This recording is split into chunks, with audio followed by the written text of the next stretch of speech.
Permanently.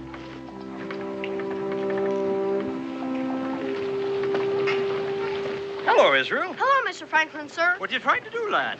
Make electricity like you said. You need a rainstorm to make electricity. Oh, I forgot. It's been my contention, it's been my belief that you have to tie a piece of metal at the top of the kite to help attract the electricity to it. Of course, I don't know what these experiments will lead to, but this might be something considerable. They may help to make a vain man humble. You wouldn't mind telling me the story again, would you? Well, if you think it bears repeating. Well, sure, if I'm supposed to make electricity. Well, I was too embarrassed to walk around Philadelphia carrying a child's kite, so I decided to take my son William with me. So they wouldn't think you turned childish. Exactly. Well, we tied a piece of metal to the top of the kite, put a metal key at the bottom on the string, and off we went into the country. So people wouldn't think. People wouldn't think that I had turned... childish. Exactly. Well, in the rainstorm, the string got wet, and the electricity passed over it. The kite got up in the rain cloud. The electricity was attracted to the piece of metal. It came down through the string, touched the metal key at the bottom, and sparks. Exactly. As soon as it rains, can we make electricity? I don't see why not, Master Boone. Mr. Franklin, Mr. Franklin. Yes, Sally, yes? Oh, Mr. Franklin, the soldiers, they've come to the house. Calmly, Sally, calmly. Come along, children, come along.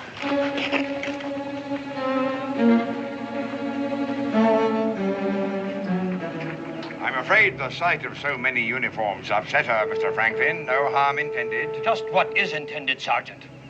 We've come to take your printing press away from you, sir. And if you try to stop us, my orders are to arrest you.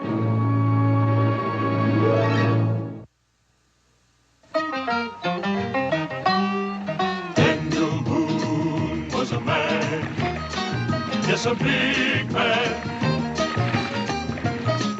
with an eye like an eagle and as tall as a mountain was he.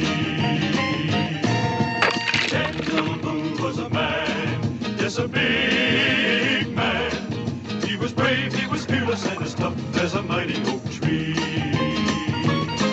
From the coonskin cap on the top of old Dan to the heel of his rawhide shoe, the rippin'est, roaring'est, fighting'est man the frontier ever knew. Daniel Boone was a man, just a big man, and he fought for America to make all Americans free. Daniel Boone. And furthermore, for printing and causing to be circulated in and around the colony of Pennsylvania such seditious, inflammatory, and rebellious pamphlets, it is the decision of the colonial governor that His Majesty's troops shall be directed to confiscate said printing press until further notice. Signed, the Honorable William Denny, His Majesty's Governor of Pennsylvania. You know, Sergeant, if Your Majesty continues to treat us as treacherous, conspiring rebels, he may prove himself to be right. I'm only doing my job, sir. Yes, of course you are. Hey, you watch where you're going. All right, get this wagon rolling. Now, Daniel, you heard, eh? Yep. Hey, Paul, where's Cully and Walt?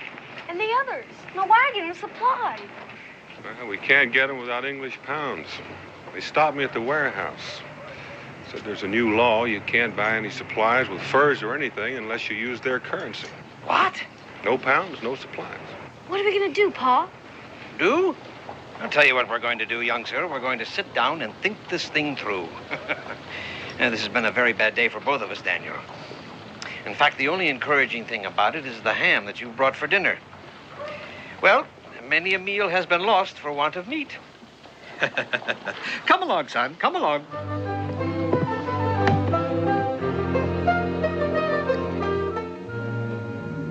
Oh, the outposts of the colony are hotbeds for insurrection and rebelliousness, which would be better off abandoned before they become arsenals for the rebel army. So Governor Denny was heard to say one evening last week. I presume that's what was on the governor's mind when he ordered His Majesty's warehouses to accept only British pounds for supplies. They mean to starve us out to force us out. Yes. Yes, very much so. But why, Pa? Well, Israel, I reckon they're afraid we're against them. Well, it's utterly ridiculous, you see. Because on one hand, England won't permit us to manufacture the goods we need for ourselves, and... Why not, sir? Well, because they want us to use the goods that they manufacture. Which we'd be more than happy to buy. Yes. Yes, we would. Well, I wish there was some way I could help you, Daniel. I understand. You could help me a great deal if you would permit Israel to stay with you a couple of days. Well, I'd be delighted to, of course. But what will you do, Daniel? People are waiting for those supplies. Yes. Yes, of course they are. Of course. Well, it's getting quite past my bedtime. I presume you'll want to discuss your long journey with your son? Yes, sir, indeed I will. Now, you're sure about... Oh, no trouble. No trouble at all. It's a pleasure having him here, actually. Well, good night to you both. Good night, Doctor. Night, Doctor. Good night. Now, Israel, you're going to behave yourself, because Dr. Franklin is getting home. Yes, Pa. I'll be back before sundown tomorrow. Pa, isn't this a wonderful house? I mean, there's so many rooms and windows and everything. Yes, it does make our cabin look a mite plain and simple. I didn't mean that. I know. Why don't you and I get a little sleep? All right.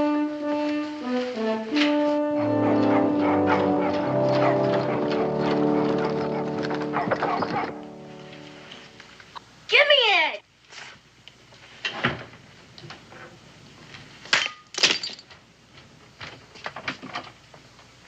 Mr. Boone, please, I must do my work. But where's Hey? your guest? Mr. Franklin, sir. Well, accidents will happen, eh? No matter. I'm sorry, sir. You can deduct it from my wages. But it was my fault, sir. I have to do my chores. Chores? He thinks he has to do chores, sir, like a servant or something. I've tried to tell him he and his father were your guests, and... No matter. I have to do my chores. You see, sir, that's how all this happened. We was fighting over who does the cleaning of the china. She's right, Master Boone. You and your father are my guests here, you know. I know. We've been other people's guests before. I know all about that. We've had people guest at our house, too. Lots of times, more than I can count. We have. You can ask anybody. Anyways, we're your guests, and I have to do my chores. That's just the way it is. You gotta help out the people who help you with your food and lodging. I see. It's just good manners, my ma says. Everyone does chores for them who help out with the food and lodging where I come from. Understand? Yeah, she understands, Master Boone, and so do I. We all know that people from the southern colonies have a reputation for good manners. It's all right, Sally. It's all right. Yes, sir. Well, young Master Boone, let's see if we can find some work. I mean, chores for you to do, eh? Good. What are they? Well, let me see. Oh, the kite. Do you realize, young sir, that I'm responsible for many more things than just pulling electricity out of the air? I think I heard my pa say something about a stove. Yes, I invented a great warming stove that circulated heat about the room. I started the lending library, the Philosophical Society. I founded the university. I was clerk of the Pennsylvania Assembly. I started the fire insurance companies, the fire brigade. I was postmaster for the colonies for many years. Why, do you know that I even taught swimming? Did you know that? No. Yeah. Why'd they take your printing press away? Well, I guess they didn't like what I was writing about their king and his venal parliament and how they were trying to govern us. Oh, Yes. I see. Yeah, quite. Will they ever bring it back? Oh, yes, I guess so. They usually do after a spell. When? Oh, in about a month or two, I should imagine. Oh. You interested in printing, young Master Boone? Yes, this is where my printing press stood before they took her away. Her? Yes, the female pronoun is always bestowed upon man's favorite things, Israel, the things he loves the most and he cannot do without. A sailing ship is called she. She takes the waves gracefully, sailors are heard to say. A good carriage is she, a good rifle is she. And my printing press is as temperamental and as delicate and capable of doing beautiful things as is a lovely woman. But why? Well, you'll understand when you get older, son. Well, my press stood here, as I said, and they call it a press because, in fact, the blank paper is pressed up against the blocked ink. The same way that a wine press squeezes the juice out of grapes, or a cheese press... Wait a moment.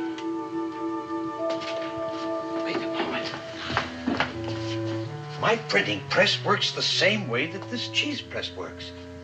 As a matter of fact, if I wanted to, I could probably get this thing to work. We could? Yes. It would take a little fixing, of course. Well, the cheese press doesn't come down low enough, but we could put wooden blocks in here to raise it up, and then the type would be locked in. We could slip a piece of metal between the paper and the type. We would have a uniform impression, and therefore we could print. You could? Yes. Would you like to see your name in print? You bet. All right, come along, then. Come along, Israel. Yes, now, if we were to print your name the same way that it was pronounced, it would come out Enub Lirsi.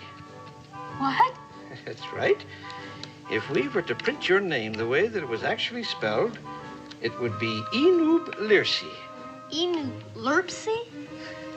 But you spelled my name upside down and backwards, too. Upside down and backwards. Come around and look. Oh, I see. Now my name is spelled right. I mean, you have to put everything, all the letters and words, upside down and backwards before you can print them? Everything. Can you really get that to work like a printing press? Yes, I think so. With a little ingenuity, which in all immodesty I admit to having. Could you please, I'd consider it a big favor, print my name on a piece of paper? You see, I'd never seen my name printed before. I'd keep it forever and I'd take it wherever I go. Well... You can't really get it to work, can you? Yes. Yes, I think I can, young man, but the insurmountable problem is that we have no ink. No ink? No ink. You saw the soldiers pouring the ink out of the bottles when they took away the printing press. Yes, but I mean, can't you just go to a store and buy some? No, the ink comes from England, and they keep it under lock and key. And they give it only to printers who promise not to print rebellious or seditious pamphlets. Oh. I've been experimenting with several recipes for ink, but unfortunately, I've not been very successful. I've tried everything, but nothing seems to work. The ink isn't black enough. I've used rainwater and alum, gum arabic, sugar, logwood chips. I've boiled it and strained it, but nothing seems to work. It doesn't hold the paper. The black just seems to fade away. Oh. I've tried everything, Israel, everything. Tapwood roots, powdered rocks, certain kinds of earth, but... It all fades away. Yes. I guess I better get back with my chores. I'm sorry, Master Boone. That's all right, Mr. Franklin, sir. Pa! Pedro, you been behaving yourself? Yes, Pa, honest. That's good. I'd like to talk with Dr. Franklin. Yes, Pa. Well, have you devised a plan? We've arranged for a fire. A fire? There's a wreck of an old hull tied alongside the wharf right next to one of His Majesty's schooners. While the guards are trying to put out the fire, we'll be loading a wagon. We have a fair chance of making it. Do you realize how many garrisons of troops there are between here and the Cumberland Gap, Daniel? Yes, I do, and we'll have to take the long way around. Of course, we'll just be traveling at night. It sounds risky to me, Daniel. Very risky indeed. Once we have the wagon loaded, the men are on their way. I'll come back for Israel. Getting those supplies out of here and taking them past the guards is a very dangerous plan, Daniel. Well, if there's some other way to do it, Dr. Franklin, I'll do it.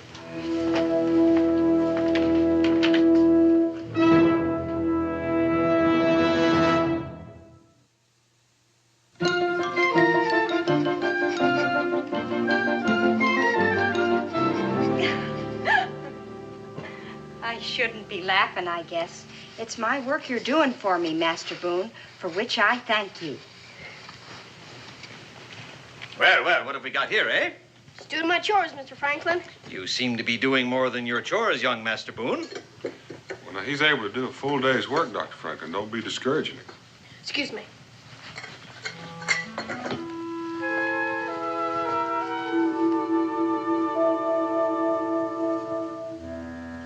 There's nothing so black as lamp black.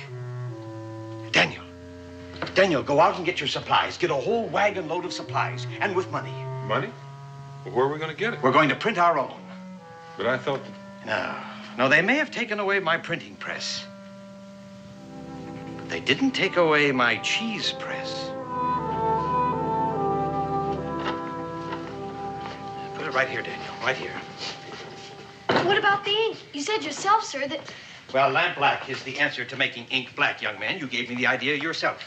But will it work? Well, I believe so. I don't think there's any reason why it shouldn't. Dr. Franklin, you said those supplies were for British citizens only, and important ones at that. Yes, well, as long as I'm counterfeiting money, I may as well counterfeit papers for you, too, to identify you as the steward and the purchasing agent for the estate of the Earl of Norwich, a kindly English gentleman who lives some 40 miles south of the city. What does counterfeiting mean? Bogus, fake, made to look authentic, but in actuality, it's worth nothing. Now, Israel, I want you to gather all the lamps in the house and light them right away. Wouldn't it be strange if somebody walked in and saw the lamps lit and the sun's right overhead? Israel, do what Dr. Franklin said, and right away.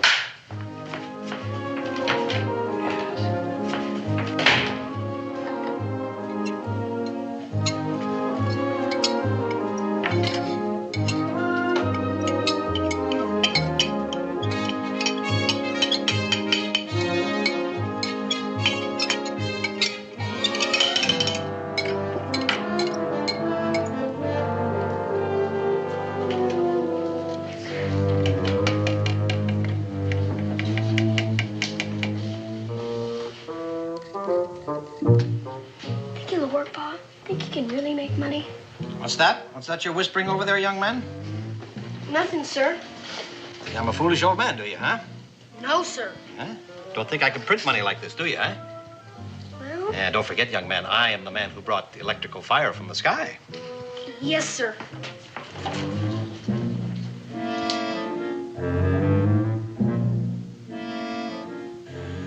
With all due respects, Dr. Franklin, I have my doubts. Daniel, I can hold my own with the best of those counterfeiters. When I first learned the printing and engraving business, I copied and copied and copied everything that I could get my hands on until I learned how it was all actually done. But the ink... It's beginning to look like ink. Well, I hope so. As a matter of fact, I'm always very enthusiastic about my discoveries until I discover that some of them don't actually work. I didn't want to dampen Israel's spirits. But several months ago, I hit upon the idea of using black beetles to color ink. People thought I was daft, of course. I sent Sally and her family out scouting all over Philadelphia, buying up all the black beetles they could find. I used several hundred of them. I must admit, I felt rather like a monster drowning all those poor black beetles for nothing.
George. By George, if I were any younger, I'd have quite a career as a counterfeiter. It's perfect to me. How many are you going to make? How many do you want?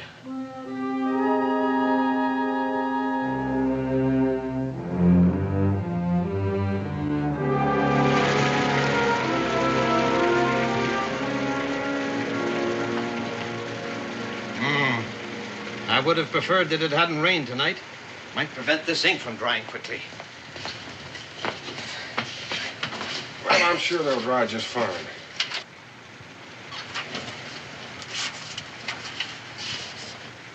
What's the matter, son? Nothing, Pa. Oh, just hungry, I'll wager. Say, did I tell you about all the work, I mean chores, that your young man did for me here today? Yes, sir, you did. He does you honor, Daniel. Israel, where are you matter, son? Sorry, Mr. Franklin, sir. It smells like that supper's almost ready. Come on.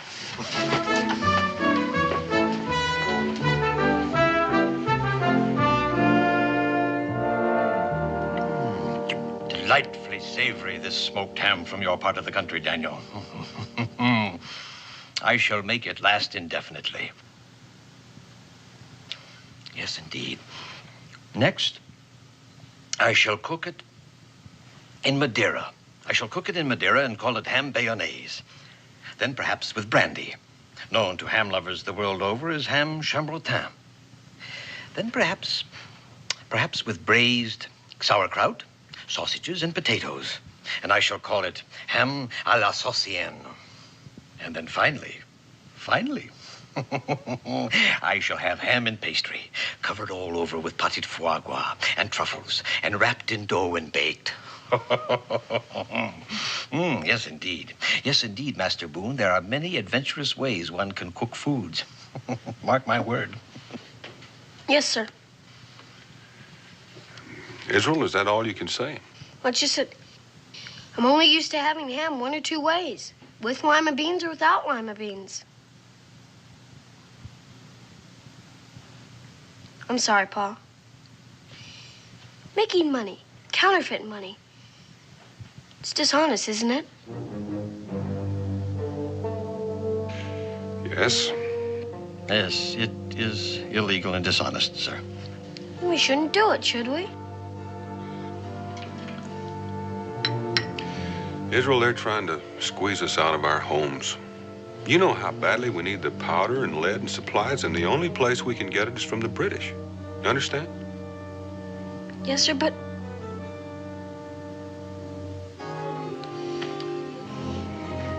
I'm sorry, but you always told me never to do anything if it was dishonest.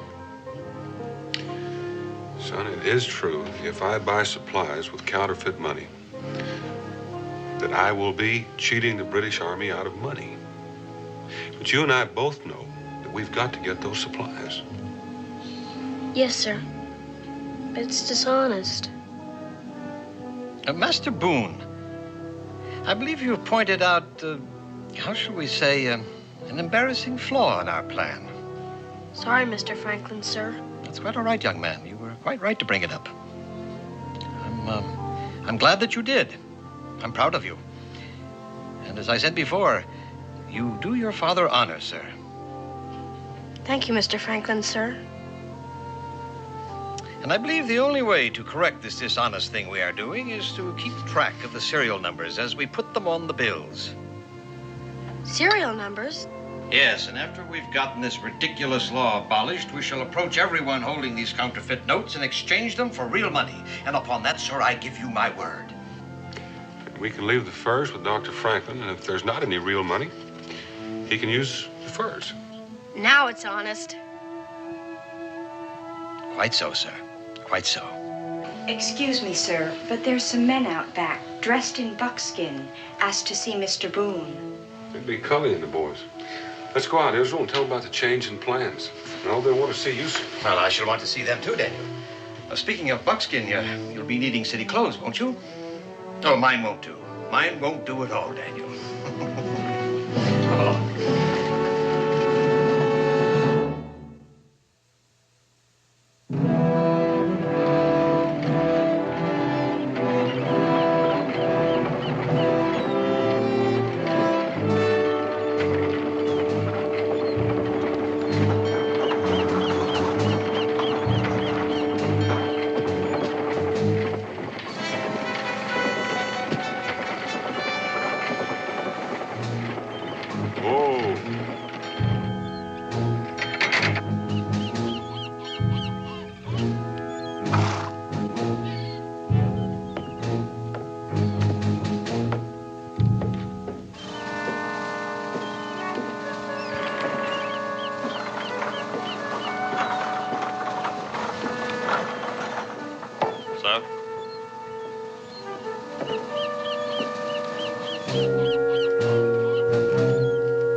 Follow me, sir.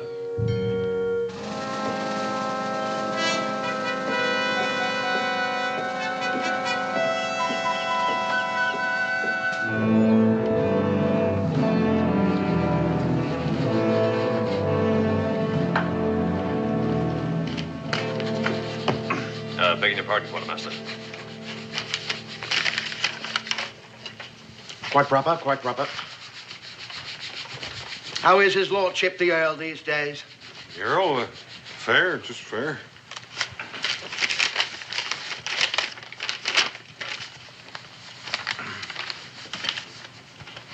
Now, what's this? 10 barrels of gunpowder? What's his lordship going to do, blow up the old south of Pennsylvania? What does he need with all that powder? Oh, tree stumps. The meadows are full of stumps, and the Earl told me to blast them out, and blast them out I will. But that takes powder, and lots of it. I see. You'd better inform His Majesty's troops in your village what you're going to do, so they don't think you've started a war. I'll do just that. Good. I'll try to get you loaded up in time to leave first thing in the morning. Well, with all due respect, Quartermaster, I have to be back tomorrow midday at the latest.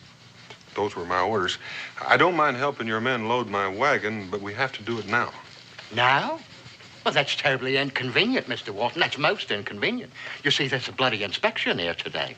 Captain Zerlo takes a fit, he does, if this place isn't looking neat and tidy.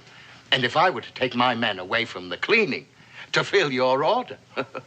Well, I wish I could wait, but I can't. Perhaps if I spoke to Captain Thurlow. I've heard the Earl speak of him many times. Oh, no. No, sir, that won't be necessary. No, we'll have your order filled on the double. Smythe! I'll just figure out your charges, sir, and we'll have the wagon loaded in a shake. Smythe, where are you, man? Sir? Here, have this order filled at once for Lord Norwich's man here. Yes, sir. My wagon is right out in front. Yes, sir. Well, that's all, Smythe. That's all. Be off, man. Tilson, that's enough. Go give them a hand with the order. Yes, sir. Would you like a sweet, sir? Oh, no, thank you, Quartermaster. Why don't you sit down, sir? It will take them a little while, of course, to get the wagon loaded. Well, thank you, but I should go out and see if the wagon is loaded properly. It's a long trip, especially at night. Oh, right you are, sir. That's a much better idea, quite. I'll be back in to pay after the wagon is loaded. Fine, sir. Right you are, sir. Whatever you say, sir. But please don't be having any talks with Captain Thurlow. Life is difficult enough here in the colonies without any trouble the likes of that. And then what happened, young man? Well, I picked me up a branch from the closest tree, and then I whopped that bar on the nose every time he came close. I finally got the idea I wasn't going to be his dinner. Then he walked away, rubbing his nose all the way. That's amazing, amazing. You know, I've never even seen a bear. Can you believe that? You haven't?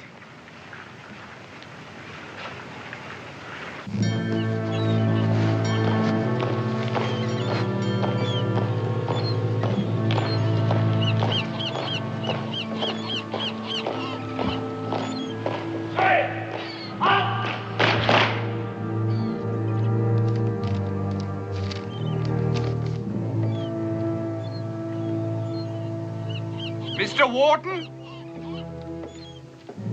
Mr. Wharton, sir. The bill for your supplies. Quartermaster Owens has it all prepared. Yeah, sure.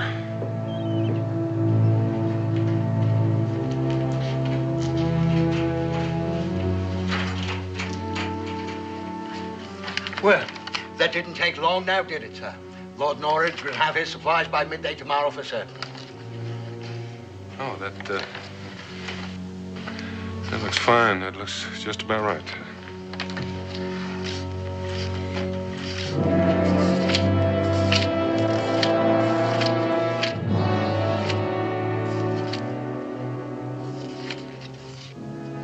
Thank you, sir. Thank you, Corey. One moment, sir. You don't want to go back to Lord Norwich without me marking the order paid in full, do you? Your governor wouldn't like that one bit, now would he? No, he wouldn't.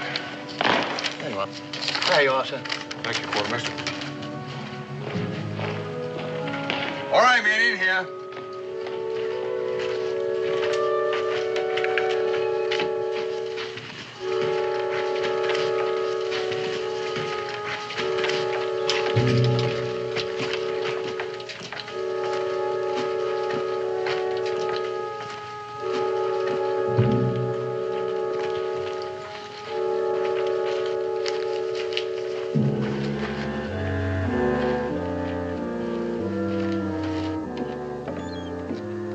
Mr. Warden, stop! Compliments of Quartermaster Owen, sir, but you've paid £5 too much for the goods you've got. Too much. You're certain? Yeah, Quartermaster Owen's counted it over 3 times, he did.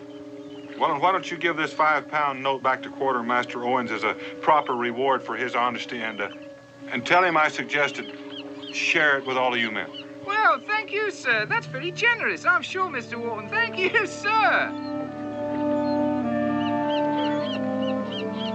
Not bad, Quartermaster at Arms. Not bad at all. Sergeant Ridley. Ah! Put Corporal Smythe down on report for being late for inspection. Yes, sir. Sorry, sir. What have we here, Sergeant Ridley? A chimney sweep in our midst. Salute the sergeant, Corporal Smythe. Pretty filthy, I'd say, sir. Filthy? Well, I'll be dipped. Rather disappointing, Quartermaster. Smythe turning out like a gutter snipe. Shocking, sir. Quite. Well, let's hope the supplies are neat and trim. Yes, sir. Quartermaster at Arms. Yes, sir. Your hand, sir. It's filthier than Smythe's. I can't believe my eyes, sir. I can't believe my eyes either, sir. It seems that you two have had your hands in the same chimney. What have you touched that I have, too? Nothing, sir. Except What's this? Mr. Wharton insisted I give it back to you. Mr. Wharton? The steward of your friend, sir, Lord Norwich. Lord Norwich's steward's name is Browley, not Wharton. Fresh, homemade 5-pounders, Quartermaster. Oh, that can't be, sir. Mr. Wharton's. Get me the cash box, Smythe. I told you, Lord Norwich's steward's name is Browley. Who's this fellow you keep calling Wharton? I told you, sir. Sergeant Ridley. You saw him. The tall fellow. He was leaving just as you came in. Yes, the tall man. Yes, I've seen him before, somewhere, sir. That man gave me counterfeit money for the supply, sir. Counterfeiting the king's money is a hanging offense, Quartermaster Owens. Smythe, take 5 men, run down that man who stole the king's supplies with counterfeit money. You know what he looks like. Yes, sir. Go with them, Sergeant Ridley. Yes, sir. We can't have a counterfeiter roaming around the countryside with a wagon load of His Majesty's supplies now, can we, Quartermaster? No, sir. Dismiss the inspection. Yes, sir.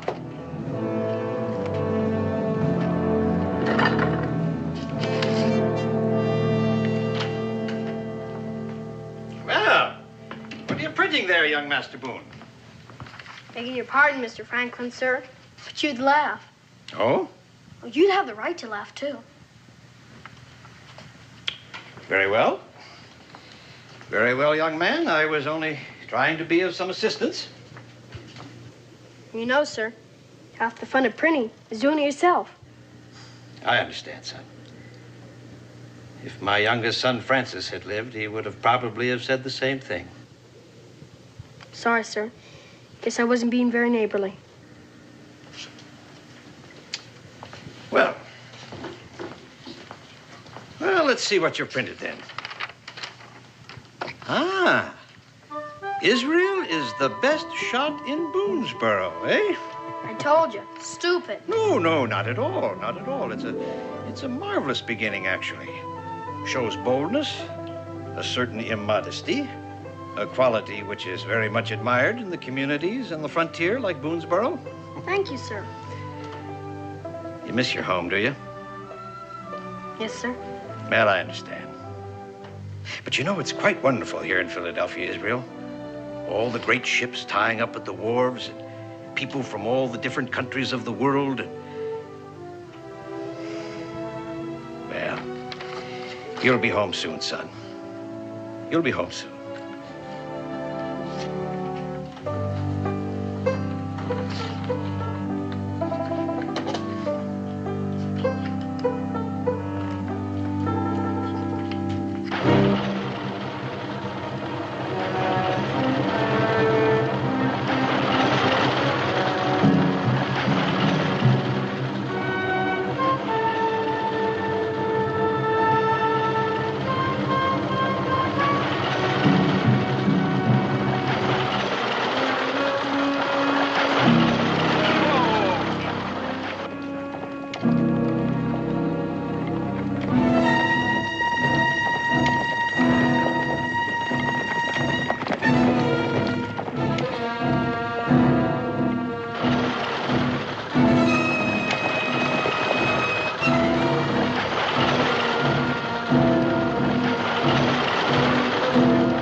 Let's have those fresh horses, Cully, and fast.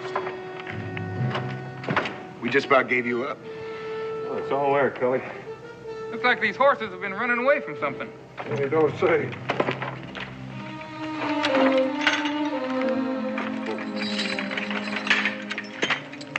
Walt, you better keep an eye peeled.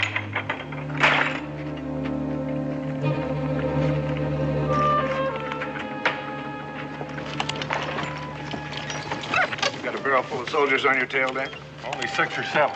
That's about 2 each. Not this time, because you're going to be hightailing it through the Cumberland Gap.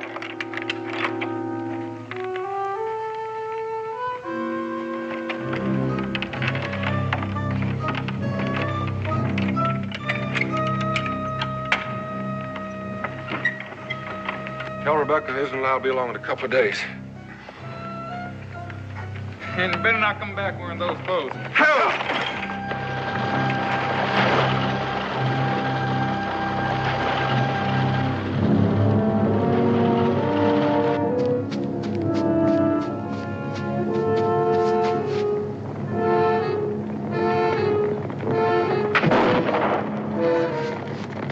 There he is! After him!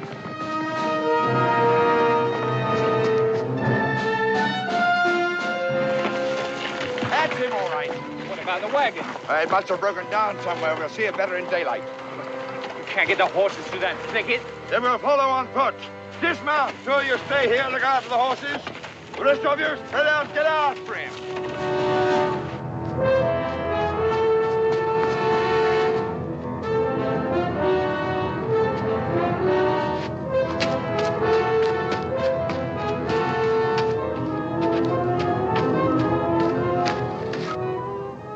I know where I've seen that man before. At Benjamin Franklin's house. He's a friend of Franklin's.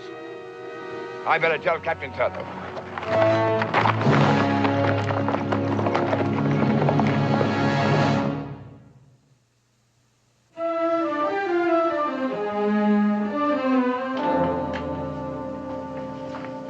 Well, how did you like that ham or bayonnaise, young Mr. Boone, eh? It's almost as good as with lima beans. Well, we'll clean up in here tomorrow, Israel. It's quite past your bedtime, you know. I wasn't expecting anybody. Who can that be? Stay in here, Israel. Stay here.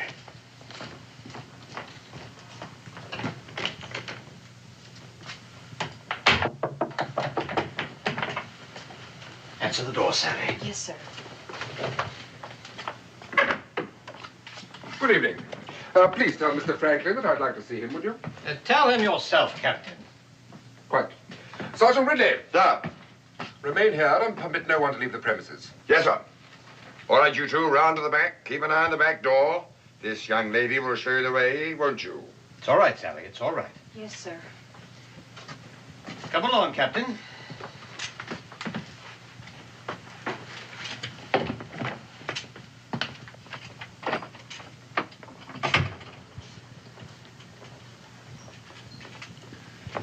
A man appeared at His Majesty's warehouse at the wharf today and purchased supplies with counterfeit currency, Dr. Franklin.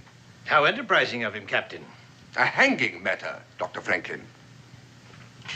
My man Ridley identified the man as a fellow seen entering your house. A man you addressed as your friend. He cannot, however, recall the name by which you addressed him. He was accompanied by a young boy, Ridley recalled. That would have been Tompkins, a friend of my son's, who was bringing my grandson to visit with me. Your man Ridley has a very good memory, Captain. Sergeant Ridley! Yes, sir. Was the man's name Tompkins? No, sir. Search the house, Sergeant Ridley. Yes, sir. Now, look here, Captain. You've got no right to be breaking in here. Perhaps Ridley's memory is better than yours, Dr. Franklin. I shall see to it that your superiors hear about this illegal conduct of yours by tomorrow morning's mail. Your contempt for His Majesty's administration of these colonies is well known, sir. I may be a bit brash, but I remain quite logical. Of all the men in Philadelphia, you were the most likely to have printed such counterfeit notes. I take that as a compliment, Captain. May I remind you, sir, this is not quite the same thing as printing those annoyingly slanderous, seditious pamphlets. Printing the king's money without his permission is likely to be taken far more seriously by the crown than mudslinging. Very well, I confess. Take me to the stockade. I am not amused, sir. No, I confess, Captain. To err is human, to repent divine, to persist devilish. Really, sir? Well, are you going to take me or not? You're too eager, sir. Sir, no man, no boy, no printing press. We searched every room in the house except the one across the hall. It's locked. Will you open it, sir? Well, if you want my confession, Captain, I demand that you take me to the stockade right now. Then we shall have to knock it down.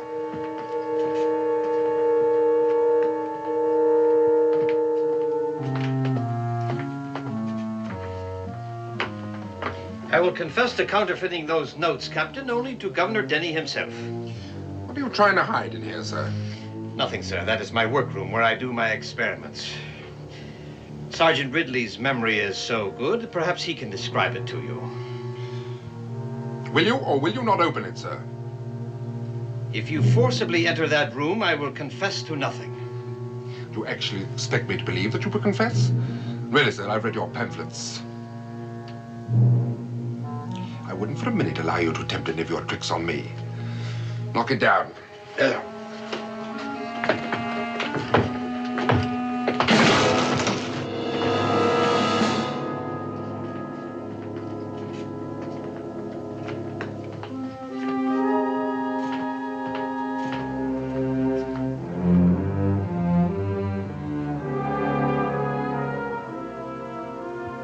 You were trying to trick me, weren't you, sir? Into a false arrest without evidence. Could have forced me to resign my commission, sir. Yes, Captain. I should probably have had a full account of it published in the London newspapers. It's such a sad commentary on the times, that seems to be the only amusement left to me today. I think it only fair to warn you, sir, that that day is not far off when crimes against the crown will be reason enough to silence the guilty parties permanently, regardless of their influence and popularity in high places. I take it that means you will return my printing press in time for me to have the honor of being the first man permanently silenced for my country?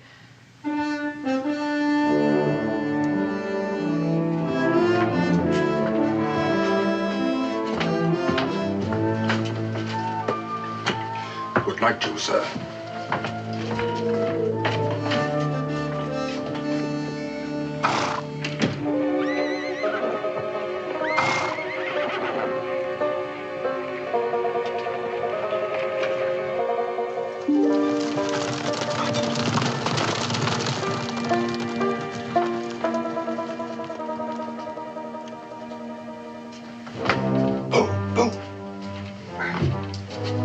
Well, they're gone. The supplies are on the way to Boonesboro. Excellent. Where's Israel? Well, I don't know. You mean you don't know where he is? No. I left him in here when the soldiers arrived. Everything we were using to print the notes was scattered all over the room. When the soldiers broke in, I expected they would find Israel here and all the evidence, but he must have cleaned it up, as you can see. Evidently, the boys cleaned it up, but I don't know where he is.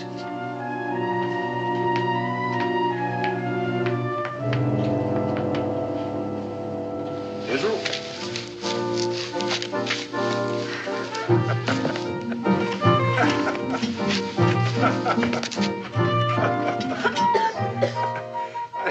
I taught him to hide in the chimneys during Indian attacks.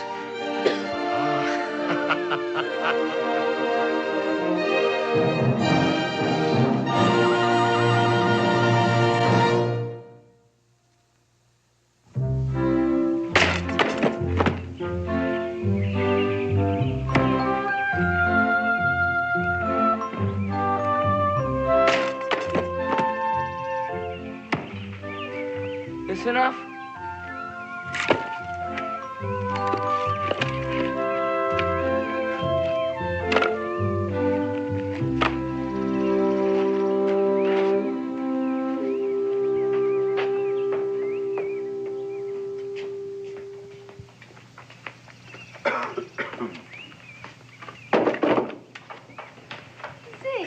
Yes, sir?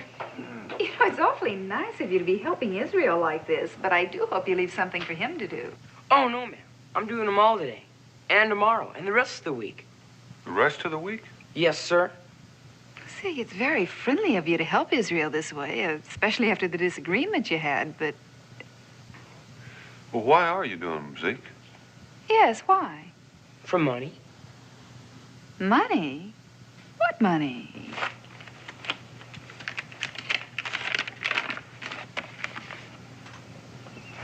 An Israel Boone £1 note? It's signed with Benjamin Franklin and has a real serial number on it.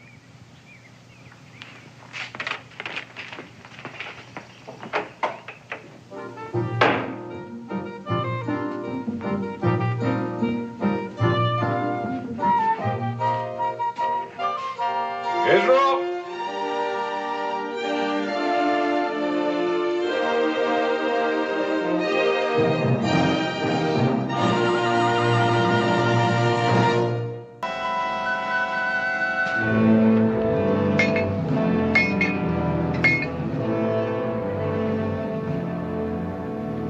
Angela. Mr. Hamilton. Angela. I demand to know what the wife of a high-ranking British officer is doing in this camp. Perhaps you'd better ask her, Governor. My dear? Mr. Hamilton, please sit down. I prefer to stand, and I won't be here very long. You wanted to know what I'm doing here. It's quite simple. I came to find you. We've been worried since you were captured. Very worried. Utter nonsense, Mrs. Lackland. Either give me an explanation I can believe, or I shall be forced to form my own opinion. And just what would your opinion be, Governor?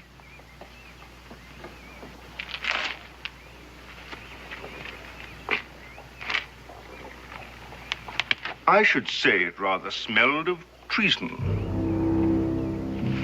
Then treason it is. I came here to help my husband, Mr. Hamilton. He plans to surrender Fort Detroit to the Americans. Surely you're not serious. Oh, but I am. Betray Detroit? But why? Why? Perhaps as a woman I should like to see this senseless war come to an end. But this is treason. I thought you wouldn't understand that, Governor. Is it easier for you to believe that we're doing it for the rather substantial reward the Americans have offered us? You can't do this. Easy, sir. Guards! See the governor back to his quarters. You'll never succeed. But even if you do, neither you nor your husband will ever dare set foot on English soil again.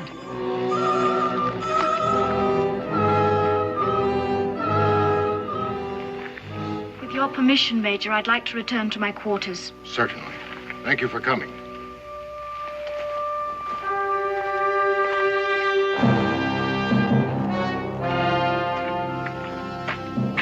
You can come out now, Mr. Boone.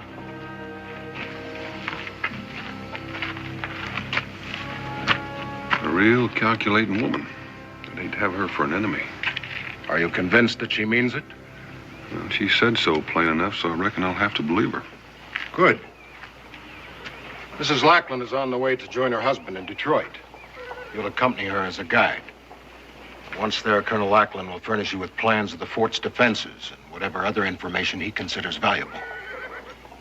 Is it all right if I take a friend along? As protection against Mrs. Lackland? I might need it.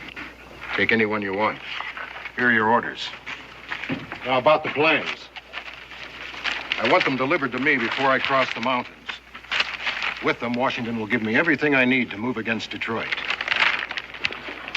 Now, you're going to be on the move, too. Where will we meet? I'll wait for you here. Or you wait for me. Kanawha Pass. All right. I'll meet you there.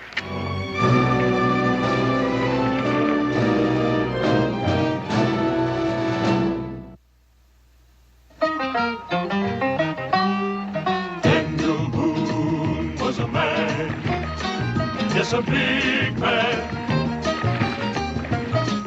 with an eye like an eagle and as tall as a mountain was he. Daniel Boone was a man, yes, a big man.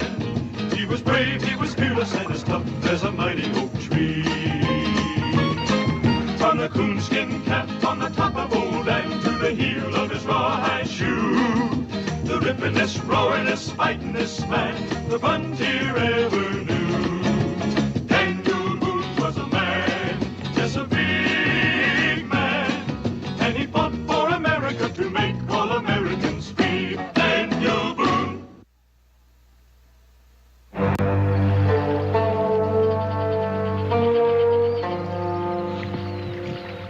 It's really beautiful, this country of yours.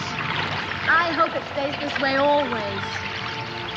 In these wildernesses, a man is forced to be an individual. No crowds to follow, no one to turn to for advice. He has to be completely self-reliant. Don't you find that true, Mr. Boone? Haven't thought much about it, ma'am. No, of course you wouldn't. Here a man's thoughts would have no cause to turn inward.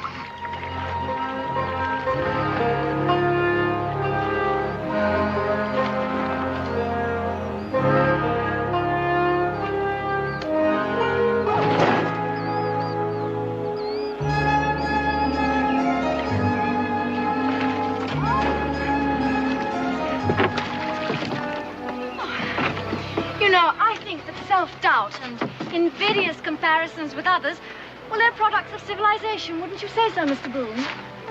Here's your bag, ma'am. What are we stopping here for? It's where we change rivers. All right, Cully, let's pick her up.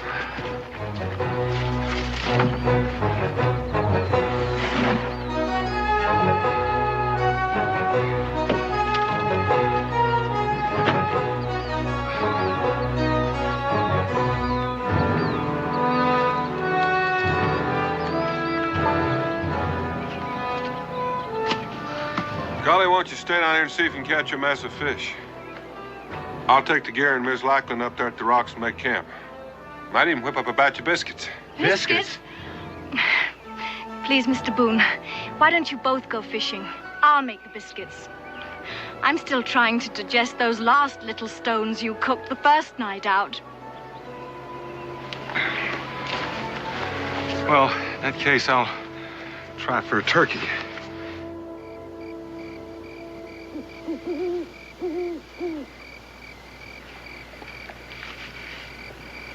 No, thank you. I finished.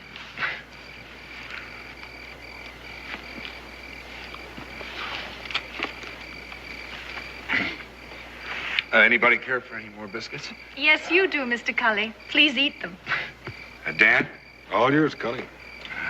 These mighty good biscuits. I mean, they're about the best I ever tasted, especially when I've been traveling with Dan.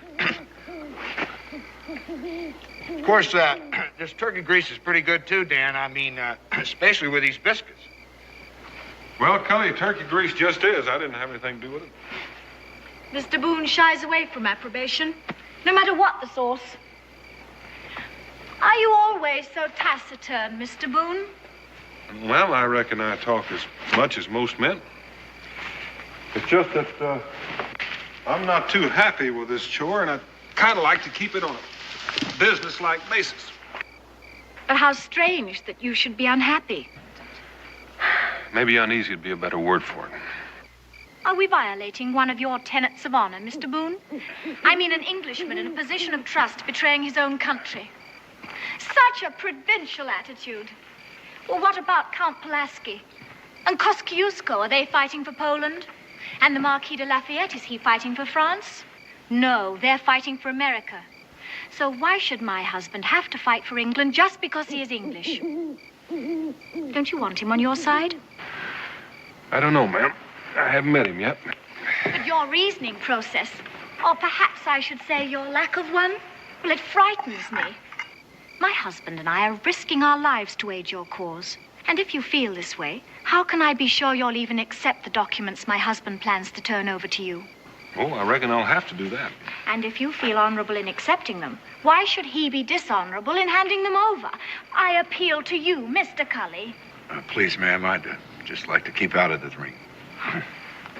Why can't you see the truth, Mr. Boone? My husband's act means that Fort Detroit can fall without a shot being fired, without one life being lost, not one drop of blood being shed. Well, far from being treason, I call that the noblest form of humanitarianism. Ma'am, you talk as if I were arguing with you. Now, there's your bunk, and I suggest you take advantage of it. The canoe part of this trip is almost over, and from then on, it's just going to be walking. We're that close to the fort? Yes, ma'am, we are. We should be there tomorrow afternoon. Good night, Mrs. Lackland. Good night, Mr. Boone.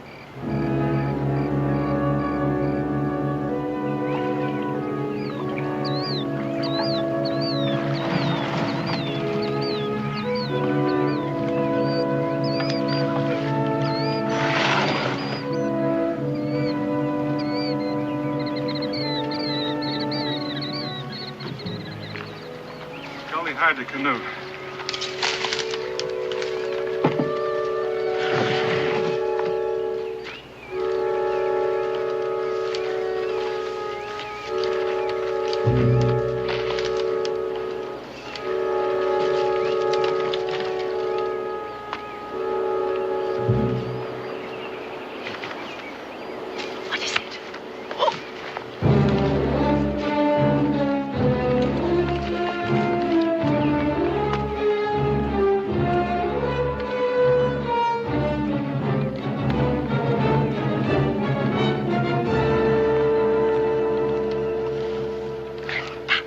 Necessary, Mr. Boone. That man is an English soldier. All I had to do was to tell him I'm Colonel Lackland's wife. Not that Indian. Why, do you know him? That's many lives. The Iroquois bloodhound. If he were to see me, chances are we'd all be here. Well, what are you going to do about it? You can't stay here. Well, I aim to stay right here, and Cully, you take her into the fort. If your husband is going to turn those plans over to us, you can bring him back here to me. You don't trust us, do you, Mr. Boone? Well, I still haven't seen those plans yet. Cully, remember, you brought Mrs. Lackland here from Montreal all by yourself. I hope he knows what he's doing. He knows exactly what he's doing. Well, ma'am, next move is up to you. Soldier!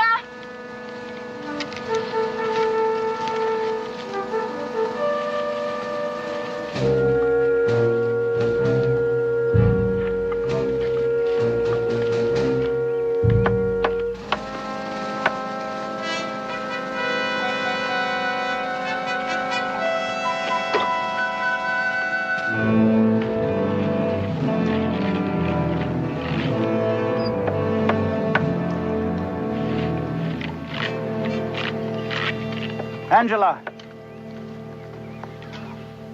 Oh, you don't know what it was to wait so long. I'm back now, Richard.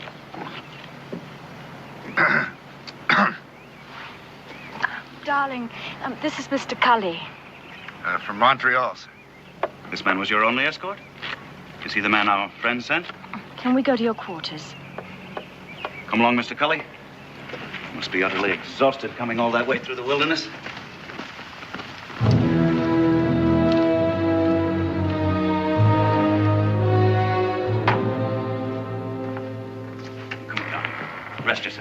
Thank you, Richard.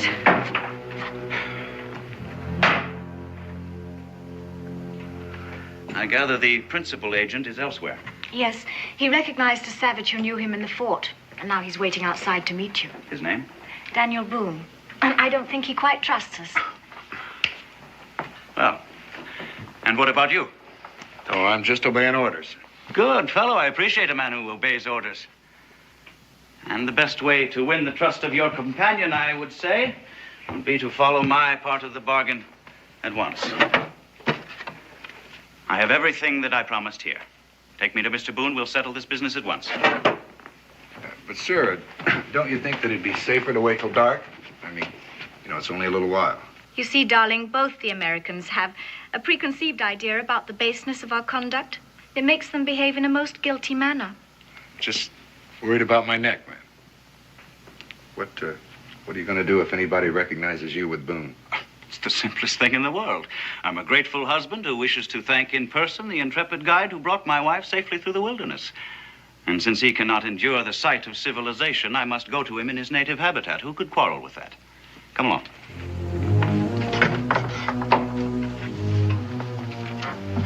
Oh, Angela, darling.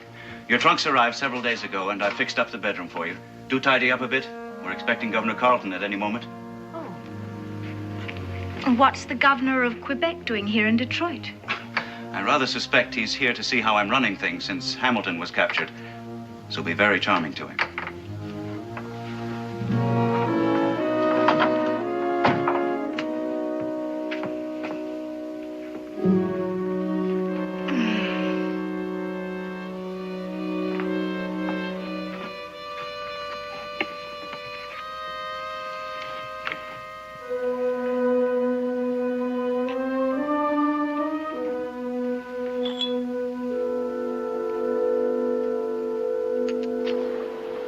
Look them over, Mr. Boone.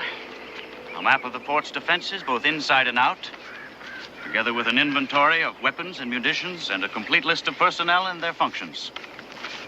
I've placed my life in your hands. Are you convinced now that you can trust me? Just sit down and rest, Colonel, while I take a look at these. You'll be returning to Major Grayson at once, I trust? You know, it would have been better had the American troops accompanied you so that I might effect a bloodless surrender right now. But I suppose the Major is encumbered with his prisoners? You know, I can't help but feel sorry for Lieutenant Governor Hamilton. He's a very decent fellow. Do your people really believe that he offered the Indians a bounty for every settler's scalp they brought in? I'm afraid they do. It's impossible. I know the man, you see. After my defection, I hope I shall be able to testify as to his good character. I doubt that your testimony will be worth much, Colonel. You mean because of my defection? My wife was right. You do believe I'm doing a dishonorable thing. Let's just say I don't understand it. But if you're going to give us Fort Detroit, we'll take it. And you'll get whatever was promised to you. All right, you'll have what you came for. When shall I expect the American attack? You'll be notified in time, Colonel. Right now, I'd like for you to come down to the river and point out some of those emplacements. I can assure you that map is correct. All right, let's be quick about it.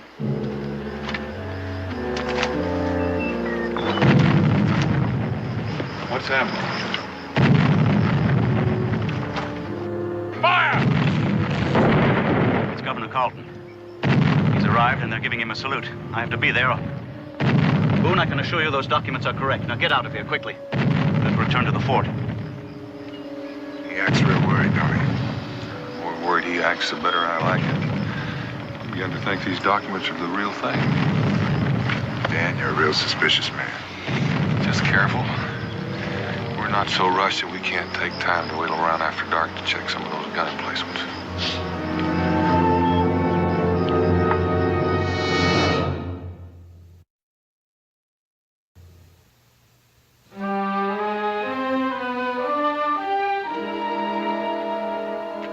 Some Spanish sack I inherited from Mr. Hamilton.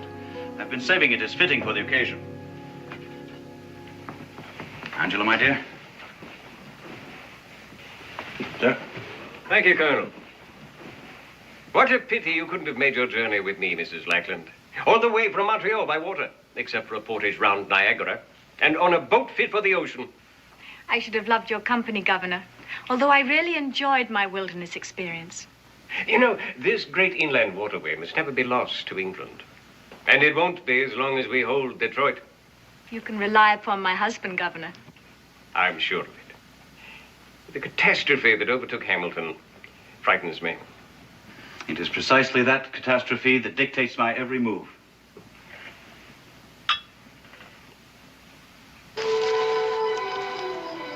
According to the map, their gun emplacements up on that vantage point. Yeah, but if they are, they'll be mad. Well, I'm not aiming to attack it. I just want to make sure they're there before we head on south. Cully, why don't you swing around and see what you can find?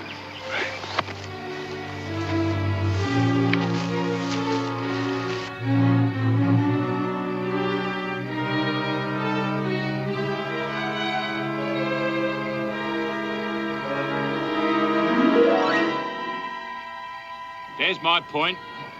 Come on now, lads. Why not go for £5 this time? Get all of our money now. We can chalk it up. I'll take it out of your next pay packet.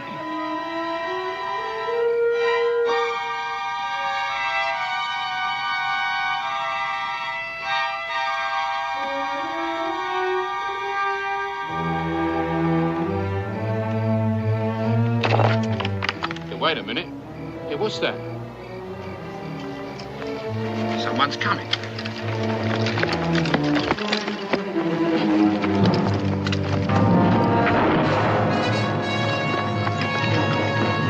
Come on now, lads.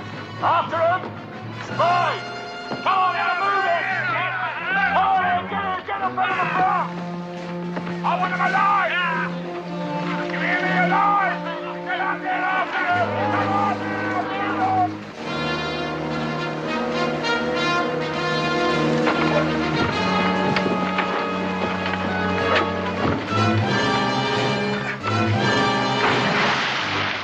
Halt there or I fire! Keep going, Cully! All right, lads, to the colonel. Take his stuff.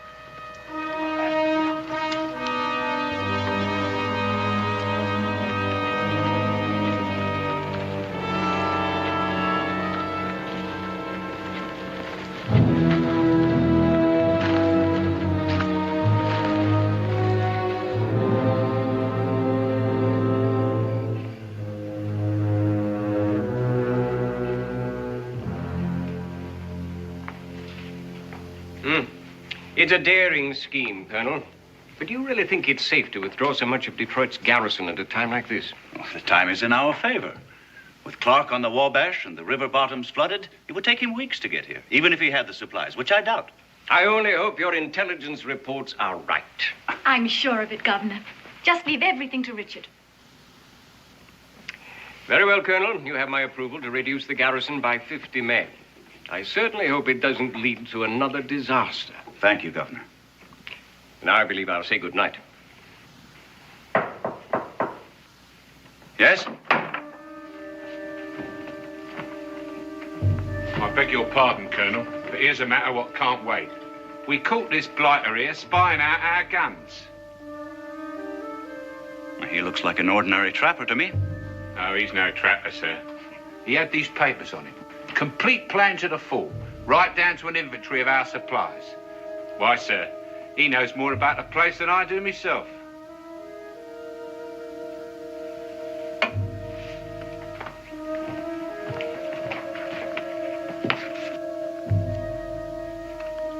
Yes, there does seem to be some irregularity here. Colonel, may I? How could any man get the plans to the fort unless someone gave them to him? Find that out shortly, Governor. Sergeant, you and your men have done well. Back to your post now on the double. Yes, sir, but there was another one, sir, but he got away. And there may be more. Back to your post. Yes, sir, but the one who got away, sir, he was the man what brought your wife into the fort today. Sergeant, I gave you an order. Right, sir.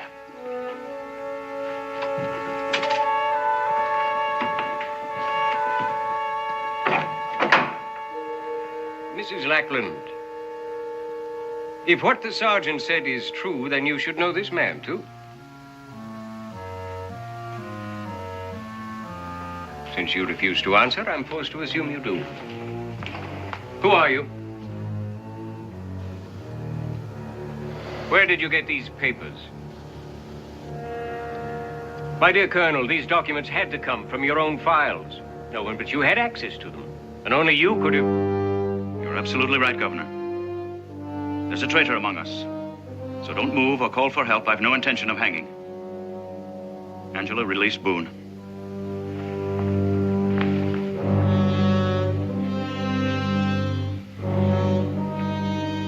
Use the rope on the governor. Tie him in the chair. Gag him. Angela, we're leaving. Get what you need from your room.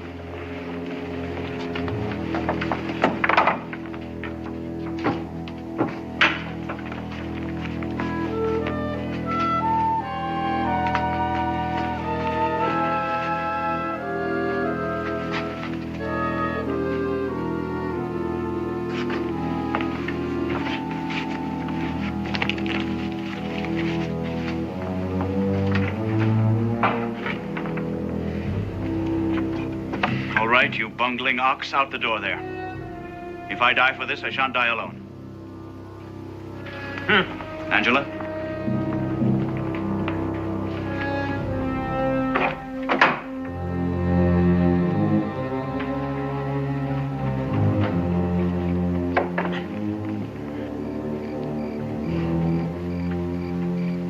Open the gate.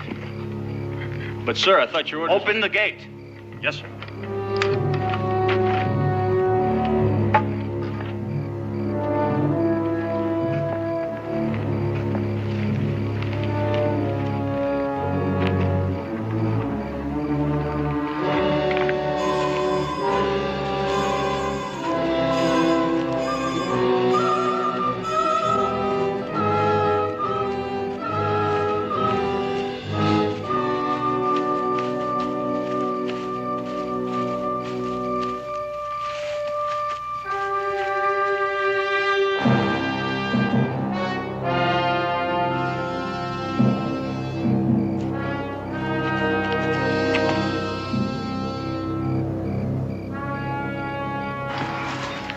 After us as soon as someone discovers the governor.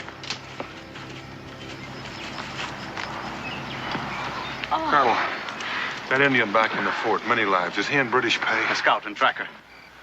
May make it a little more difficult. It's your fault this happened. I told you those plans were correct. Why didn't you believe me? If I'd have taken those plans to Grayson without checking them for accuracy, he'd have thrown them in the fire. And might as well for all the good they're going to do us. I ought to have you shot. If you did, Colonel, you wouldn't know how to get to Grayson now, would you? I've carried out my end of the agreement, and now Grayson is honor bound to carry out his. Now get us out of here. Now, you listen to me, Colonel. You just resigned your commission. You have no one left to command. And from now on, you're going to take your orders from me. And the first one is put away that pistol. Now, come along, Miss Lackland. Let's just hope that canoe's where we left it.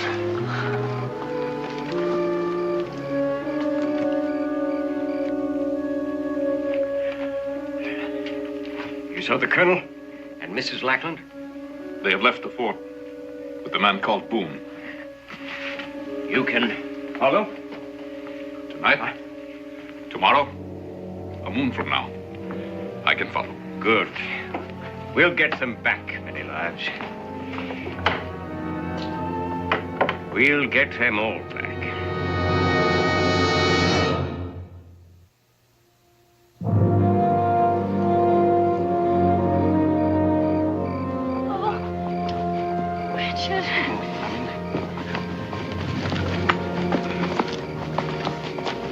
We'll rest here for a moment, Boone. My wife has to catch her breath. All right, Colonel, it's not far to the water. I'll go after the canoe. Oh, Richard, my shoes full of sand. Oh, well, this is one journey I didn't expect to make. Nor I. But when Boone was caught with those documents, I had to do something. I know, darling, you were marvelous.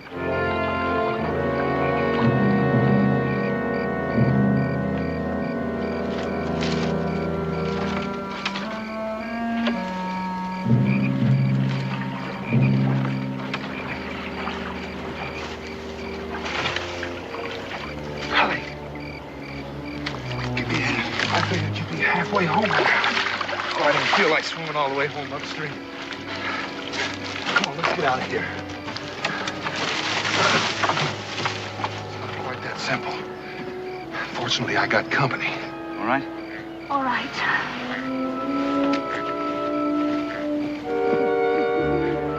Wait a minute, you mean to say he's going with us? He saved my life. I reckon I ought to return the favor. Besides, if we don't outwit many lives, we're all going to hang.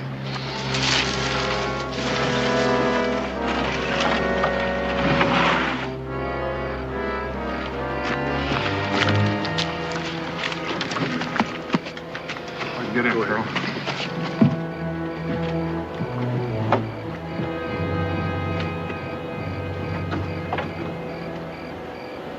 All right, Colonel. You're not going to go. You're going to leave tracks for all of us. I am? Tracks to where? Anywhere except along the river here. How much of a start have I got? Well, I don't know. If it's traveling alone, you ought to be able to keep your lead. See you in Kentucky.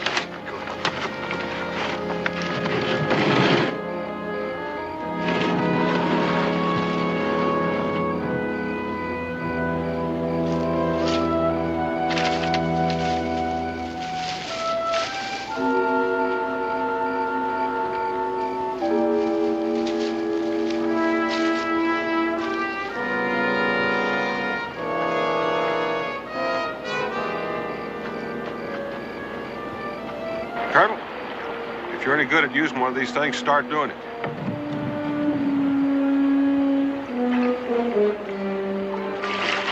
Oh, Richard, you got me all wet. All right. Maybe I shouldn't have mentioned. I think I'll soon get the hang of it. Colonel, why don't you practice some other time when this noise you're making won't get us killed?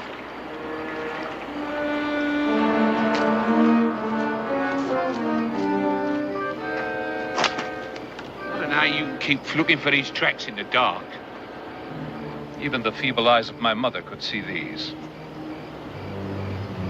Right you are. Like someone was stomping hard. Yeah, would that mean they was running? Those who are being pursued often. You're very right there, matey. Running hard over the land. I likes that better than open water. Yeah, come on now. I reckon I can follow these myself. Come on. One does not follow a trail by eyes alone. What do you mean? The eyes see tracks. The nose smells the scent of flowers not in bloom. Really? The tracks lead south, but the scent of flowers comes across the water. I don't smell nothing. I will wait here. Run fast and bring a canoe. All right, then. You say so?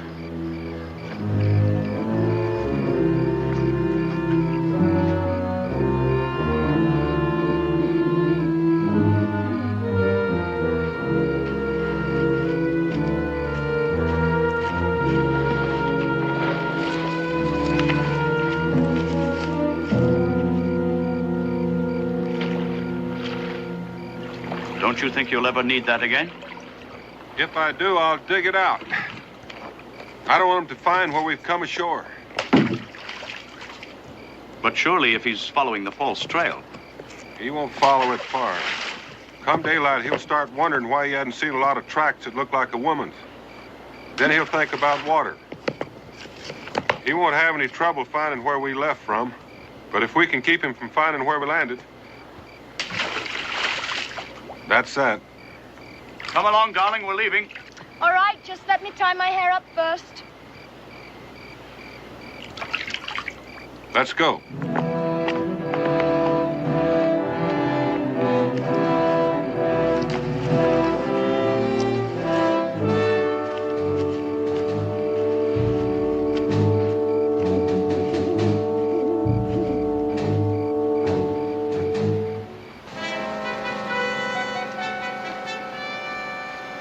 Sergeant Perkins? Through here. Come on, Scott. This way.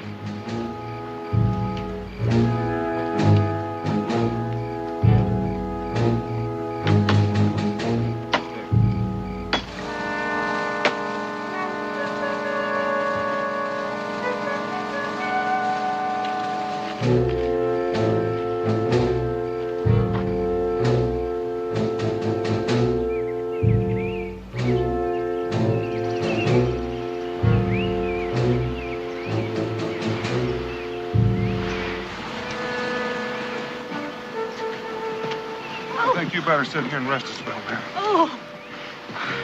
If there was anyone after us, Boone, we'd surely know it by now. I think we're safe. Angela can't stand much more of this. If we're going to rest here, well, I think better make sure that we're safe. What are you going to do? I'm going to do a little backtracking. You mean you're going to leave us here all alone? I'll be back. If you get hungry and you want something to chew on, there's some jerky in here.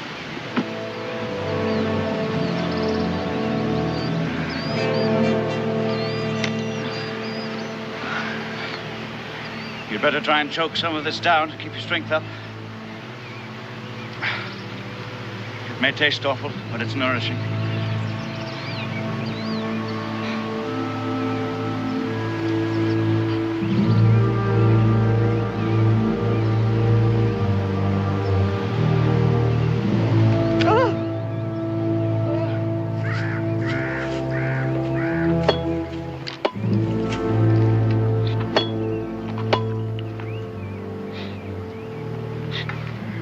Far ahead are they?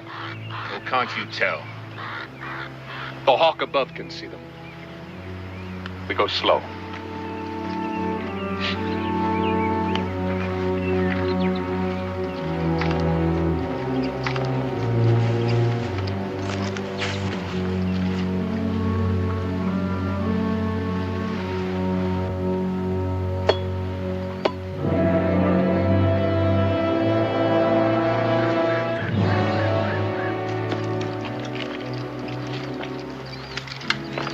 The scent of the flowers grows even stronger. They rest somewhere ahead.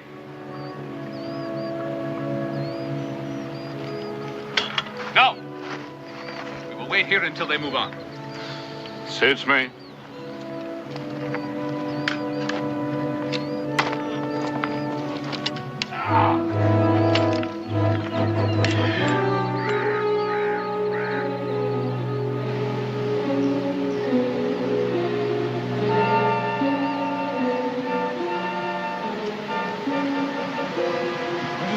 Take off that dress. What?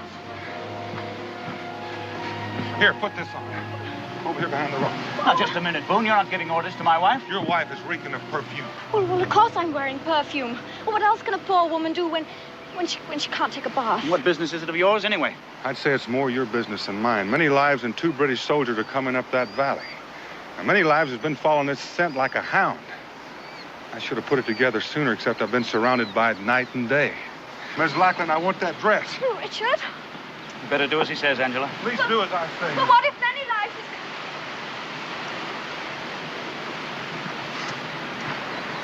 Colonel, there's something mighty strange about this. Yes, what? Many lives has followed this scent all the way. And with your wife slowing us down, they could have caught us. Why haven't they? They're probably waiting for the opportune moment. 2 rifles against 1 pistol. One moment's as good as the next. Yes, but they want us alive. The British give traitors a trial before hanging them. Well, they may want you alive and Mrs. Lackland, but the easiest way to accomplish that is by shooting me. Now, they haven't. I don't know what you're thinking, Boone. And another thing. Many lives is blazing his trail. Now, I wonder why. Probably so he'll be sure to find his way back. Well, he could find his way back blindfolded. He's blazing his trail so someone else can follow him. The question is who and how many? I've no way of knowing that, Boone. I can only repeat they want Angela and me alive. You wanted this? Thank you, Mrs. Lackland.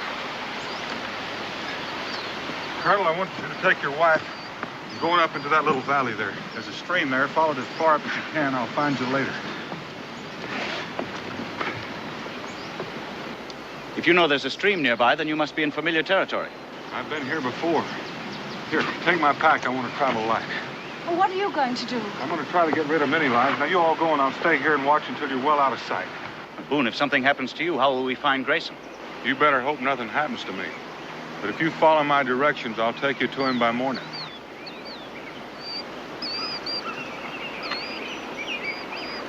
Boone, you may need this. You keep it, Colonel. You're more apt to need it than I am.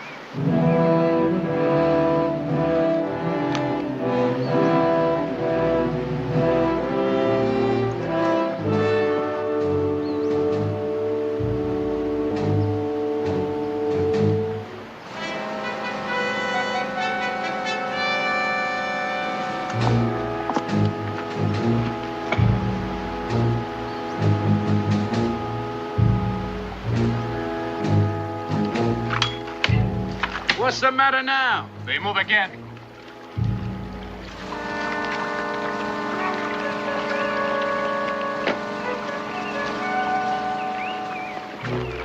Come! Come on, Scott. On your feet.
Strange thing.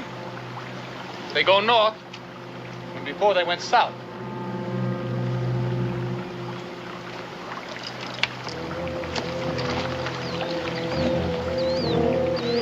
Strange. Very strange. What's the matter now? Now they turn again. They must be lost. Daniel Boone, lost? No. Perhaps he suspects and doubles back to throw me off the trail. But he does not succeed. Come.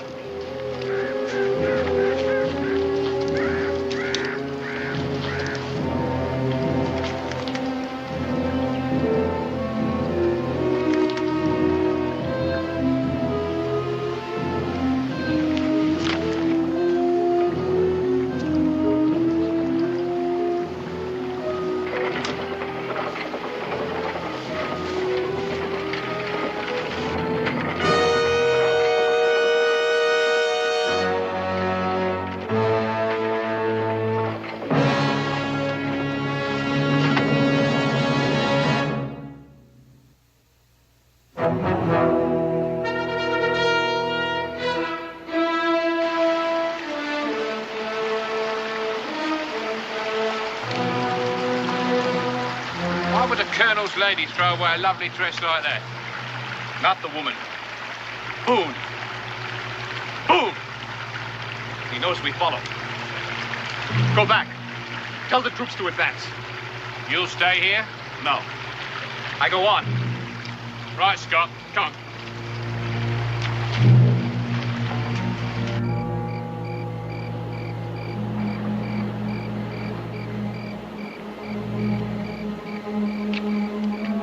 Keeping Boone. Oh, Richard, I'm so cold.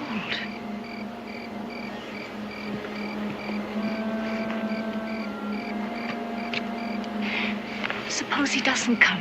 Oh, Richard, what will we do if... Well, suppose things go wrong? Wouldn't be for want of courage on your part, my dear. You were magnificent.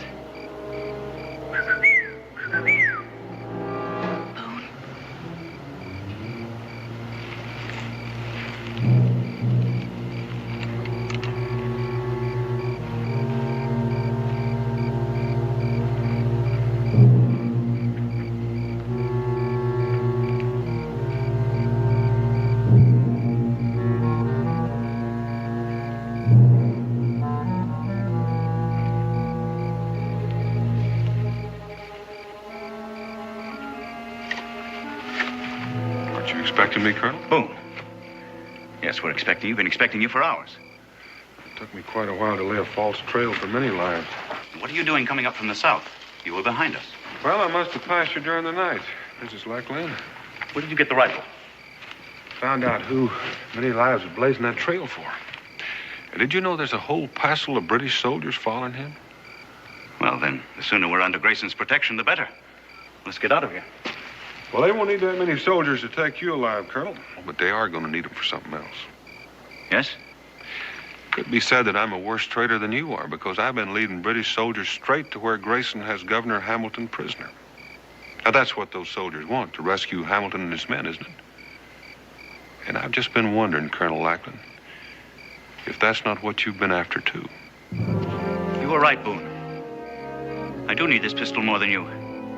Put the rifle down. In view of your suspicions, Boone, I think it best that my soldiers reach Grayson before you do. It has to be a surprise attack. You see, Lieutenant Governor Hamilton is not only a dear friend of mine, but also happens to be Angela's uncle. So we'll just wait right here. Very clever man, Colonel. I bet you even know how to paddle a canoe. Mrs. Lackland? You know, I'm pretty sure you didn't figure on coming with me. After you handed me those documents, I figured I'd head straight for Grayson.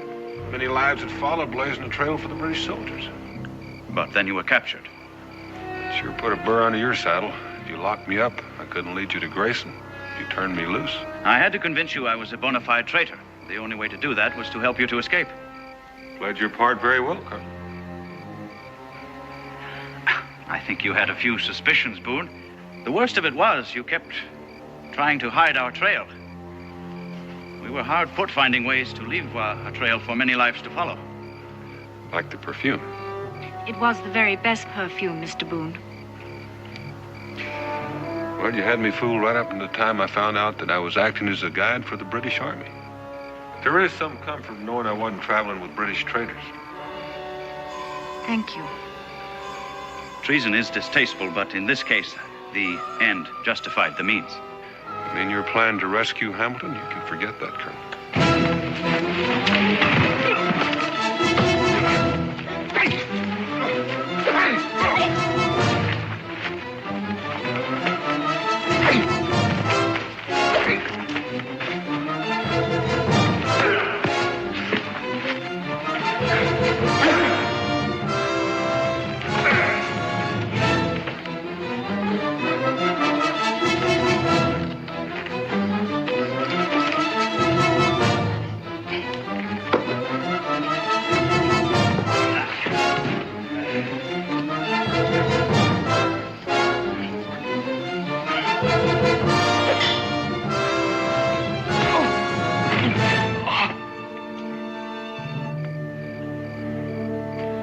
Wasting your time, Colonel. I've already warned Grayson. I don't believe you. Where do you think I got that gun you're holding? We may fail in rescuing Hamilton, but at least we won't go back to Detroit empty-handed. I'm taking you prisoner, Boone. Now, that'd be nice. Except there's just one thing you're not counting on, Colonel. And what's that? Well, I don't think they'd like it very much. Colonel, Miss Lackland. Sergeant.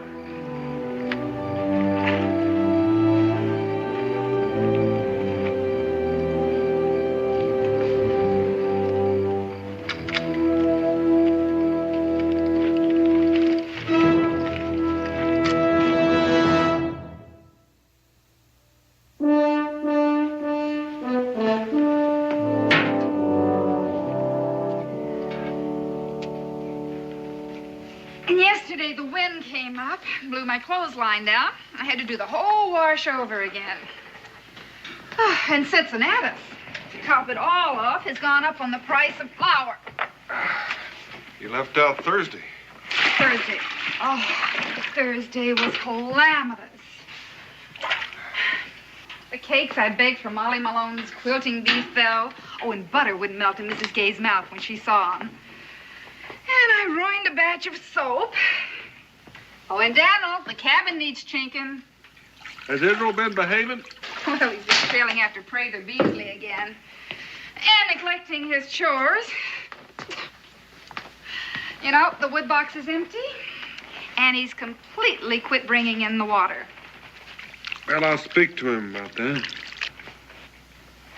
Where'd you say you'd been? Hmm? I said, where did you say you'd been? Oh, Fort Detroit. And who was with you? Oh, Cully for the most part. Becky, we need some more hot water. This is kind of lukewarm. Lukewarm, is it?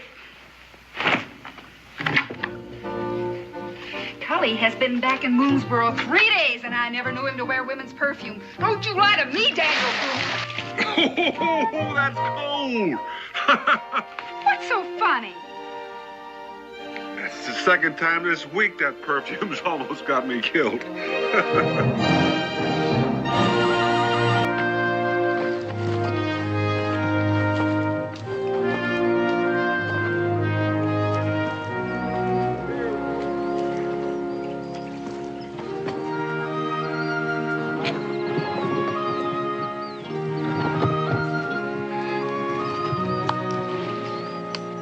One of us has got to go pick up that cache of furs we got stashed at Twin Falls.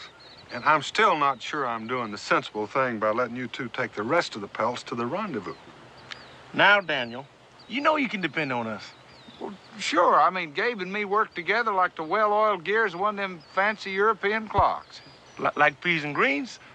Don't worry about it. Just don't worry about it, because we're going to be there ahead of everybody else and get top dollar for them pelts. And when you get there with your furs and sell them, we're all going to be a lot richer and have a celebration. Well, it seems to me that I recall you two singing the same song last year. Only the celebration came before the rendezvous, and we got bottom dollar for our pelts. Last time we ran into some unforeseen complications. 2 Chickasaw maidens and a jug of white lightning. Now, there's more to that story than you know about, Daniel. Yeah, well, as a matter of fact, Daniel, now, there was some feats of heroism on our part, but us being the modest Jaspers that we are, we just chose not to reveal it. Well, I figure if you two manage to stay out of just half the trouble this year, then we'll get at least half again as better price this year for our pelts. Solemn oath, Daniel. We'll be there 2 days before anyone else, Daniel. Word of honor. Ain't nothing gonna stop us this time. If you don't slow me up, that is. If I don't slow you up, well, you big tub of lard, I can out-walk you, outrun you. What I mean is, you know you ain't long on keeping your mind on business. I ain't long. Now, who found them squaws anyhow? Well, passing the time of day is one thing. But who was it that decided to teach them how to sing Yankee Doodle while them men folks snuck off with our pelts?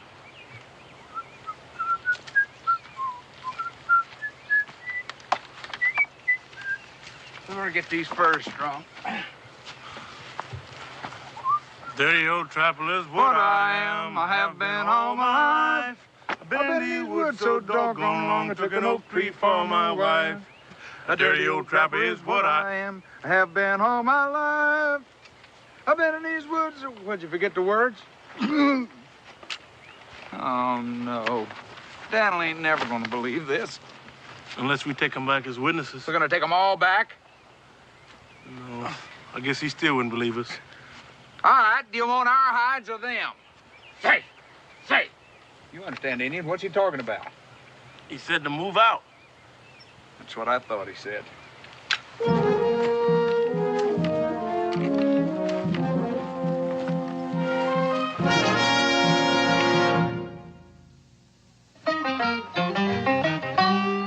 Daniel Boone was a man, yes, a big man, with an eye like an eagle and as tall as a mountain was he. Daniel Boone was a man, yes, a big man. He was brave, he was fearless, and as tough as a mighty oak tree. From the coonskin cap on the top of old and to the heel of his rawhide shoe, the rippin'est, roaring'est, fighting'est man the frontier ever knew. Daniel Boone was a man, yes, a big man, and he fought for America to make all Americans free. Daniel Boone.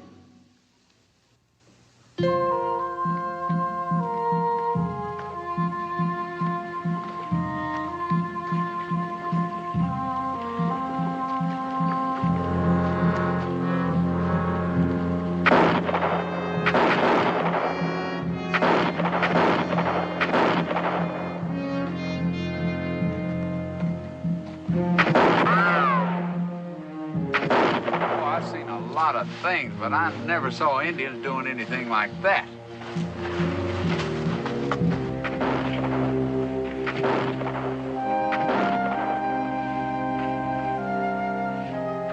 Well, I do.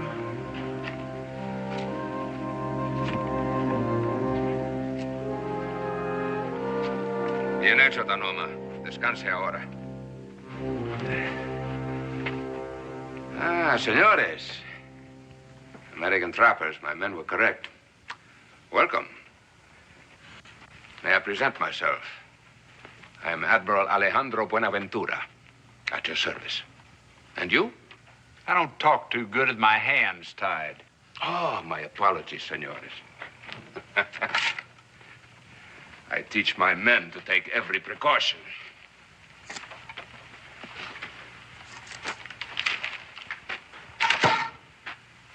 I'm Josh Clements. He's Gabe Cooper. Senor Clements, Senor Cooper. May I offer you some refreshments? After your involuntary journey.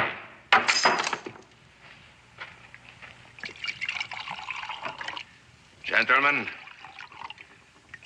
we shall have a grand alliance. To the success of our mission. Our mission? We don't mind drinking your wine. It's just that toast I'm not too sure about. Then to freedom. I don't mind getting drunk on that one.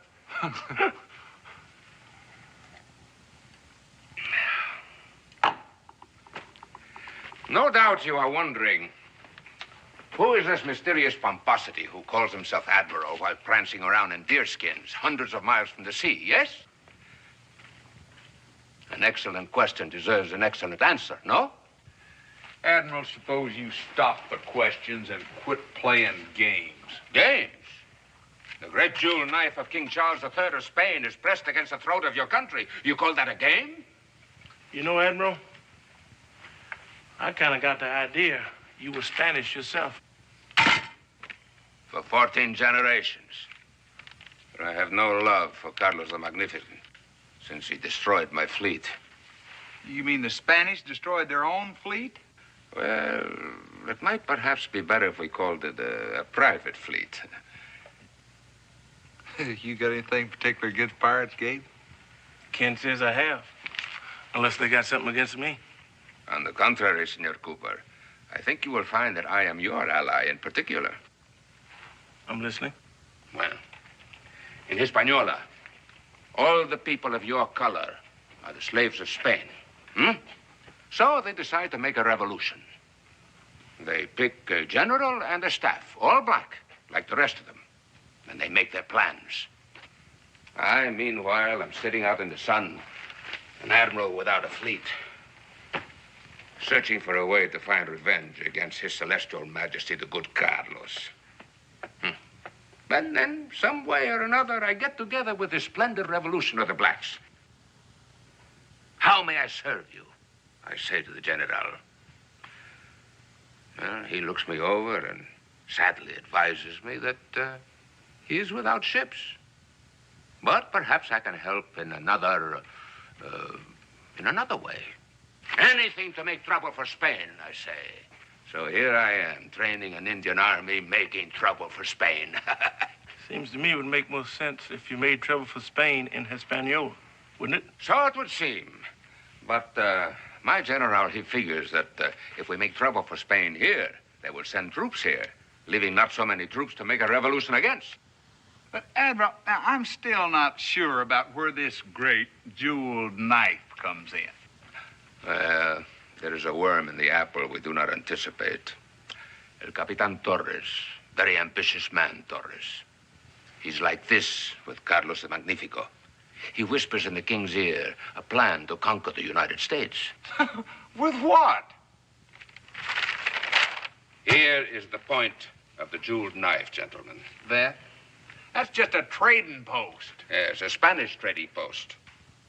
Run by El Capitan Torres. A cover-up for a plan to conquer the United States. Conquer the United States? It's hard to believe, but true. With barrels of guns and powder disguised as flour and supplies. And then when Torres receives word that the king's troops are ready to sail upriver from New Orleans, then the flour is magically transformed into gunpowder. Then El Capitan Torres will march east. Now, your next question is, how do I know this, huh? Oh, you taste the couscous, then I tell you. The what? First, I teach the Indians to cook, then I teach them to fight.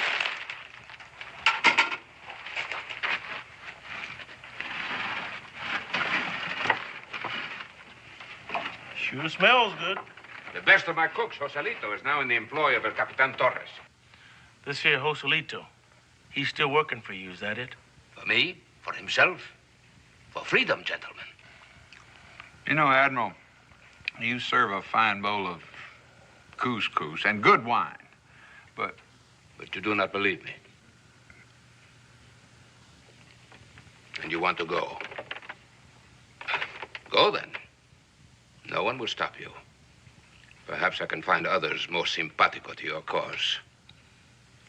all right, even if we did believe you, what can we do about it? Somewhere in El Capitan Torres' trading post is the invasion plan. My cook Joselito has sharp ears and nimble fingers, but he has been unable to find it. And you want us to find it? As Americans, Torres will never suspect you. After all, your country is cooperating with Spain. Your country needs you, gentlemen.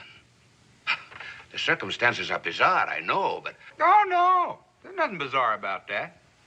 We got to get into Torres trading post, snoop around, find a plan, get it out without getting strung to some Spanish flagpole. Then you will do it? I'm sorry, Admiral. Some other time. Right now, we got a rendezvous with a beaver about that tall with a part in his hair. But if you ever come floating by in your flagship again, you just pipe us aboard, and we'd love to have some more of that couscous. Sure is better than hog jaws.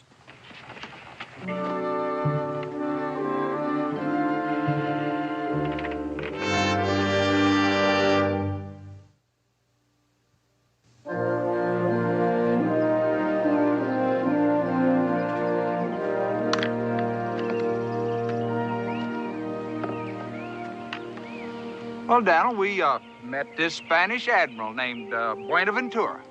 And he told us that the King of Spain was gonna take over the United States. You know what I think? I think we never saw him. And if we never saw him, we never heard him. In fact, thinking back on it, would you rightly say we did see him? Let's get to work on the furs.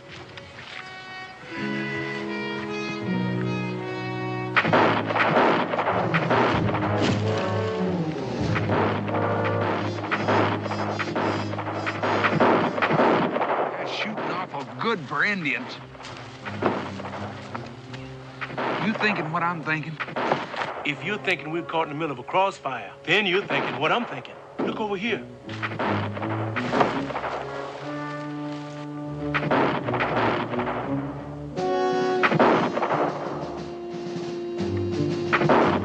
Aren't they Spanish soldiers? Yeah, and on the wrong side of the river. Maybe the admiral knew what he was talking about. I wish you'd look at that. Got more holes than a horse blanket full of spring moths. And, Daniel, the reason our furs are shot full of holes is because we got caught in a crossfire between a bunch of Spaniards and Indians. Why don't we just tell them that we got caught in this big hailstorm? ¡Rifle, estúpido! Son americanos. Ah, señores. Perdón. No era nuestra intención asustarlos. Nosotros somos amigos de los americanos. Do any of you fellas speak English? No comprendo. Posiblemente alguno de ustedes hable español. You shot our pelts full of holes. Your rifles are... And you ruined our furs. Now what are you going to do about it? El capitán, ¿comprende? El capitán. Did you say captain? El capitán. ¡Atención!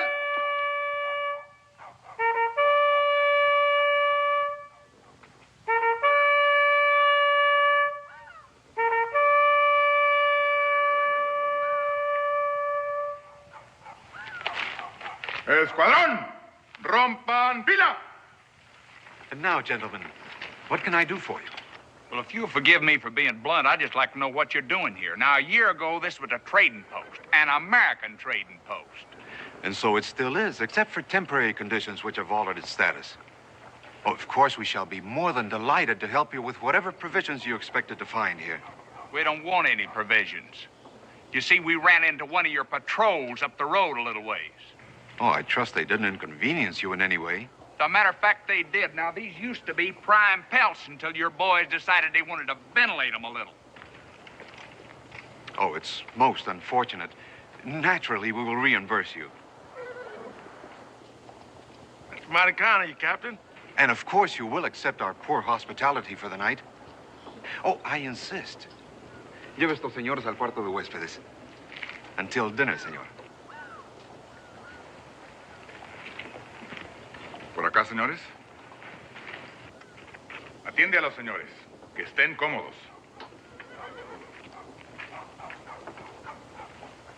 Friendly enough, fellow, wouldn't you say?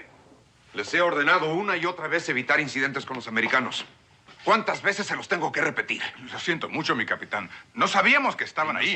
No sabíamos. Solamente habíamos pensado... ¡Silencio!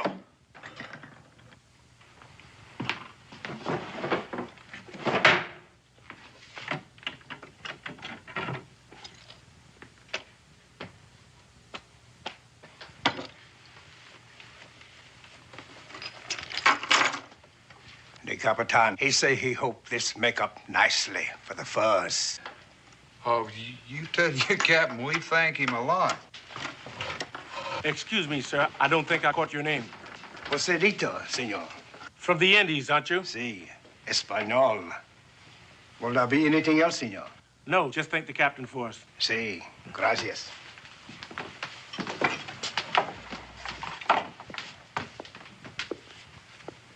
You figure that's the Admiral's man? I don't know. I'll tell you just as soon as I tried some of his cooking. Oh, never had I tasted such magnificent sauce. Mine host, I said, you must give me the secret of this sauce or I shall perish. No, he said, a secret it is and a secret it shall remain. Now I ask you, gentlemen, what was I to do? You got me stumped. Purchase the cook, of course. Oh, he asked for a fantastic price, but I was completely at his mercy. More wine, Senor Clements? Oh, no. No, it's awful good, but... No, I'm afraid if I have any more of it, I might forget to ask you a question that's kind of been preying on my mind a little bit. Ah, you are politely telling me that I have been talking too much. Forgive me. It is so rare that we have such congenial guests. No, it's just that I'd like to know how you and your troops are occupying a fortified position on United States soil. We are here with permission from your government. A friendly gesture from one friendly country to another. Now, does that satisfy you? No, sir. It is very simple. We are chasing Indians. For a while, we weren't too sure who was chasing who there this morning. You're familiar with this tribe of savages? I'm familiar with them, but I'll tell you this. I never saw them handle themselves like they did today in that fight. Oh, they can handle themselves very well, I can assure you. So well that they have seriously affected the king's trade. You mean they've been crossing the river? Precisely. They attack our trading posts, our river boats. We give chase, and they withdraw to your side of the river. And so my government applied to your government for permission to cross the river in pursuit. Your government granted this permission. Sargento, el documento americano, por favor.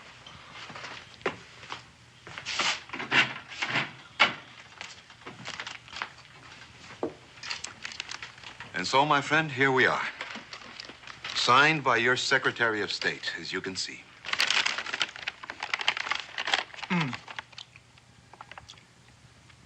You've been mighty nice about this, Captain.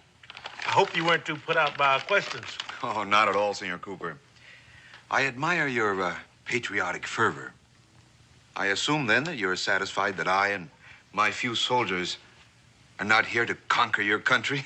I guess we deserve that. Captain, we thank you. And we'll be pulling out at dawn in the morning. Well, have a good journey, gentlemen. Good night, Captain. Senor Cooper.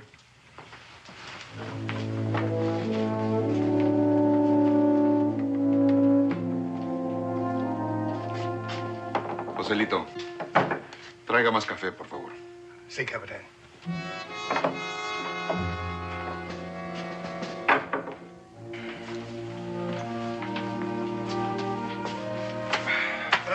Sure feels good. What do you make of him? He's real polite. So is the Admiral. The question is, which one of those dingbats are trying to take over the country? Right? Right.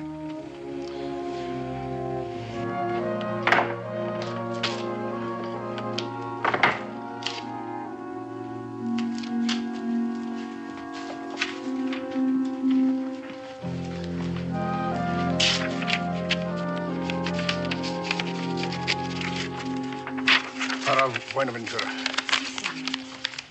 Rápido, señorita. Rápido.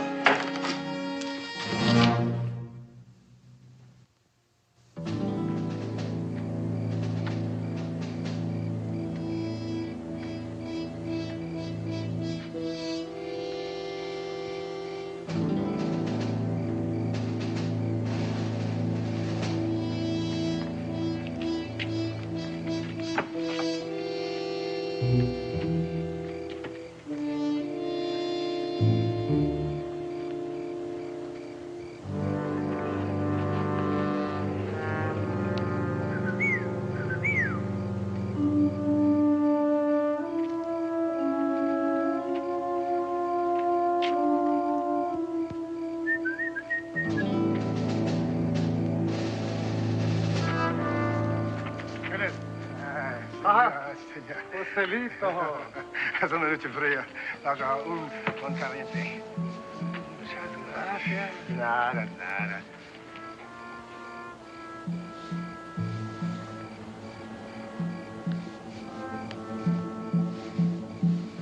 ¡Qué bueno!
Didn't we do this once before?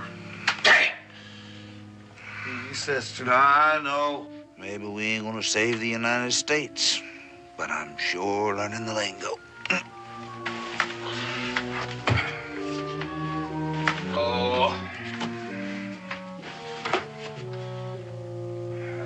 I think they're trying to tell us to get dressed.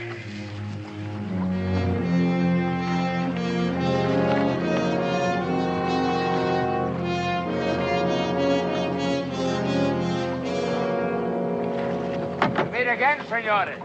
Yeah, and I'm getting a little tired of it. The price of liberty, my friend. Hey, quítese ese uniforme. And now, what did you think of El Capitan Torres? We thought he was a dingbat. If you mean snake, you have been observant. No, he's a dingbat because he overpaid us for our furs. When a man overpays, isn't he buying something more than you bargained for? Meaning what? Meaning your suspicions of his patrols on the wrong side of the Mississippi? You're on the wrong side of old Muddy yourself, aren't you, Admiral? Ah, even if I wanted to, could I conquer the United States with this small band of Osage braves? You seem to trust him more than you trust me. Yeah, well, he's got an agreement with our government. Caray, que bruto, bruto. I risked my best man to bring back 2 fools. Here, come on.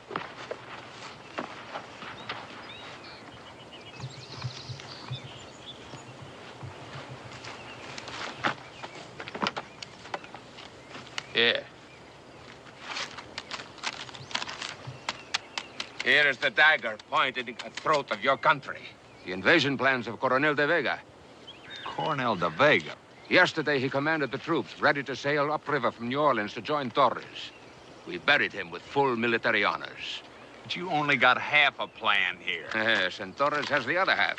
Put them both together, you have proof of the king's treachery. You know, it just might take a couple of fools like us to pull this thing off. Then you will do it, yes? We'll do it, yes. You will be assaulted by Indians, then taken to Torres' headquarters alone. I will? And you, my friend, you are going to be dead. Dead? Torres' patrol will be here in about an hour.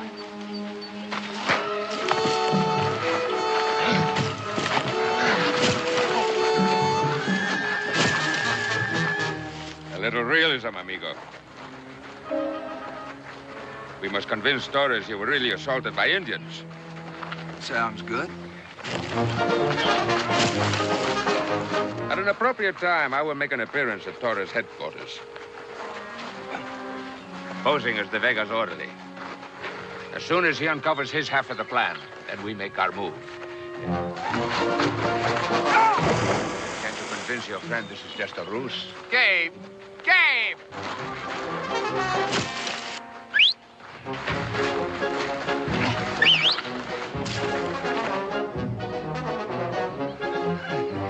You ready? I must warn you, amigo. I'm a thinking pugilist. I'll just try to hit you when you're thinking.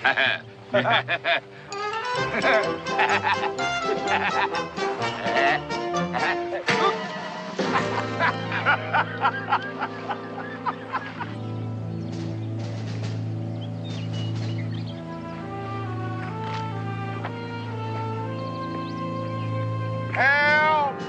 ¡Escóndete! ¡Help! Ahí está, vámonos.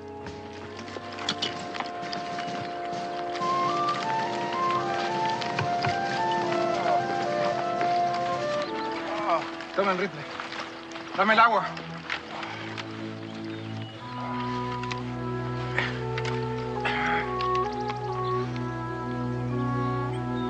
Thank you. Pobrecito. Qué bueno que llegamos a tiempo. ¿Te sientes bien? Vámonos.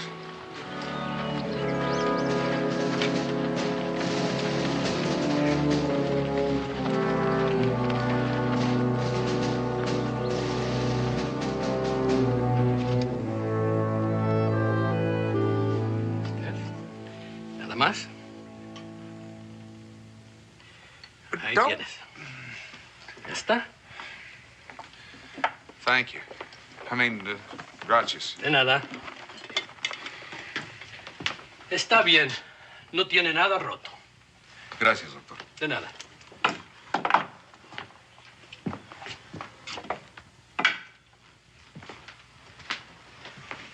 He says you're not seriously hurt, Senor Clements. Is that so? Do you feel well enough to tell me what happened here last night? I said, what happened here last night? They killed Gabe Cooper. Oh, the poor man. My deepest sympathy. But when I awoke this morning, I found my sentry abducted and you and your friend missing. Well, I just don't know what I'm going to tell his folks. I am loath to interfere in a man's grief, senor, but I'm afraid I must press you for a report. Well, I'd be happy to tell you anything I could, Captain, but the Indians just jumped us from behind. That's all there was to it. Perhaps you can be more specific. Well, we was sleeping, old Gabe and me. heard a noise, went out to the stockade and saw some Indians heading for the supply house. We just figured they was gonna steal, and somebody jumped us from behind. That is what confuses me. You see, nothing was taken from the supplies. Well, I think they thought it was too risky, and well, anyhow, they took us out at gunpoint and joined up with some big war party. Oh, Gabe and me, we tried to escape. I made it. Oh, Gabe got killed on the way out. This war party, how big was it? Well, I didn't count. They was heading south towards the river.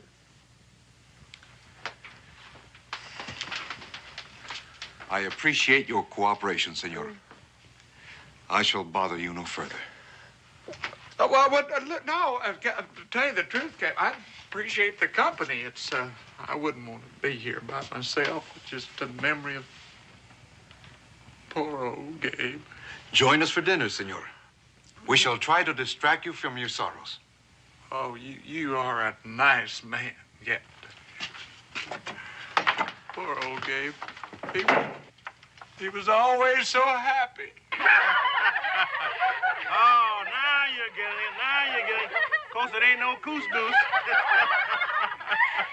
Few more greens, honey. Oh, wow. Of course, you girls are so pretty, a man would be plumb loco to complain about your cooking anyway. Oh, no, thanks. One more bite and we're gonna bust. But you've been so hospitable. At least I should do is play you one song, huh?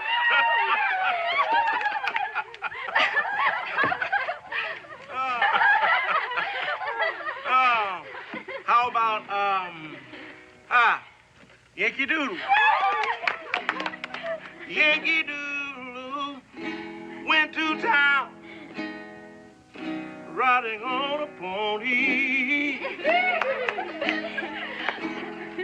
Struck a feather in his hand and called it macaroni.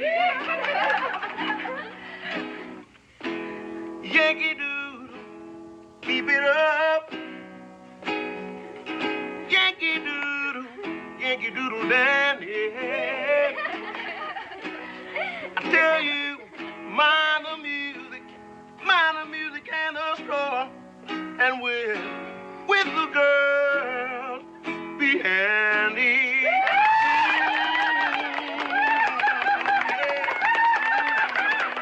Mother, dig my grave and dig it deep and narrow. Poor William died for me today. Un ayudante, mi capitán. Víctima de un ataque de los indios. ¿Quién es? Es un sirviente del coronel de Vega. Coronel de Vega. ¿Estás seguro? Sí, mi capitán, el coronel de Vega. Hazlo pasar. Muy bien. Oh, dig the deep. Joselito, will you see that Senor Clements gets to his quarters, please? Sí, capitán. Deep. You mind? Get away from me. Let me alone. Joselito, I told you to get him out of here. Sí, capitán. Help me, Joselito. Ay, qué pena. El mejor comandante de todo el mundo, el coronel de Vega. Ay, qué pena. Deja de babosear y dime inmediatamente. ¿Qué ha pasado con el coronel de Vega? Indios salvajes. Posiblemente 100. Debe haber muerto de 100 heridos. Muerto. El coronel Vega muerto. Le traje esta carta. Estaba muy ansioso de que usted la recibiera. Poor William died for me today. He'll die for me tomorrow. Lleva a este hombre a la cocina y dale de comer. Gracias, Excelencia, gracias. Ay, qué pena.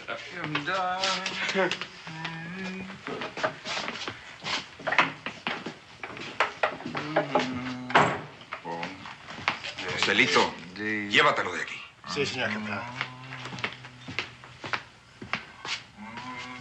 For me today. Joselito, rápido. Sí, señor.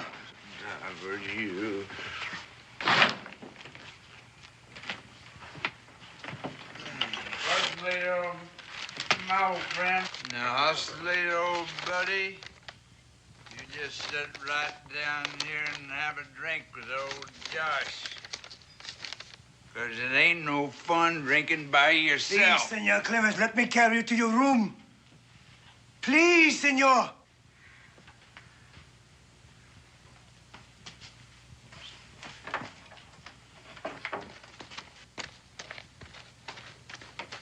Capitán! No me interrumpas, Joselito.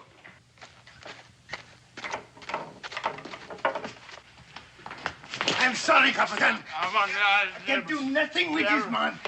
Senor Clements, I must insist that you go to your room. Anything you Get him say, out of here, Joselito. Capitán, ¿Qué hay? es importante. ¿Qué es importante? Tengo que hablar con usted, capitán. Bien. First lady, why don't you have a drink?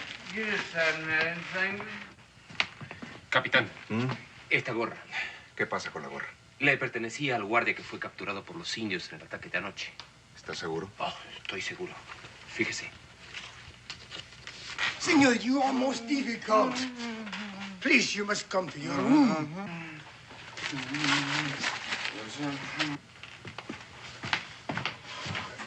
Good job.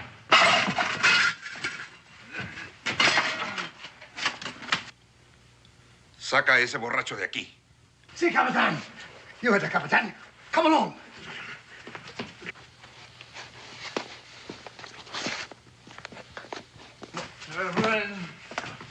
Brave and narrow. Captain, I'm leaving.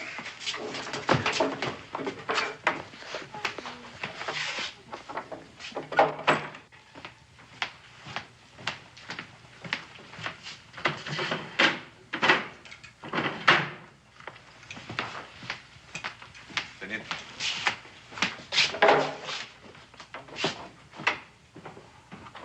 Gave his life for me.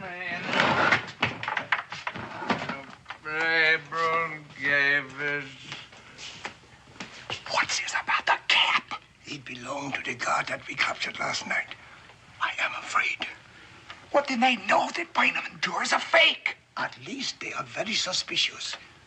What's the captain gonna do? He will question him. Can you get out of here without anybody asking you any questions? Yes. Well, this is what we've been looking for. Now, you take this to Buenaventura's camp, and you give it to Gabe Cooper, and tell him that if I don't get out of here, to get this to Daniel Boone, and tell him to guard it with his life. Do you understand? I understand. Now, as soon as I free Buenaventura, we'll catch up with you. I will tell him. Now, you better... Senor Clements. What? Thank you. For what? For risking yourself to save him. I know you could take this out of here yourself. He would do it for all of us. Now, go on. Get.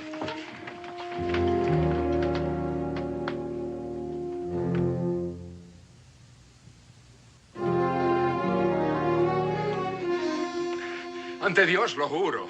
Le he dicho la verdad. En el nombre de mi santa madre. Cada palabra que le he dicho es la verdad, lo juro. ¿Dónde encontraste esta gorra? Es mía. ¿Y la carta? Como le he dicho, me la dio el coronel. Excuse me, Captain. I just come back to apologize. Will you not stay in your room, Senor Clements? Well, now, hold on. Now, Captain, I can understand you being a little bit sore. But I went out and got some fresh air, and I figured I'd kind of made a fool out of myself, and I just wanted to come back and apologize to you. And if you'll let me have a cup of coffee, I'll go on and won't bother you anymore. Get it and get out.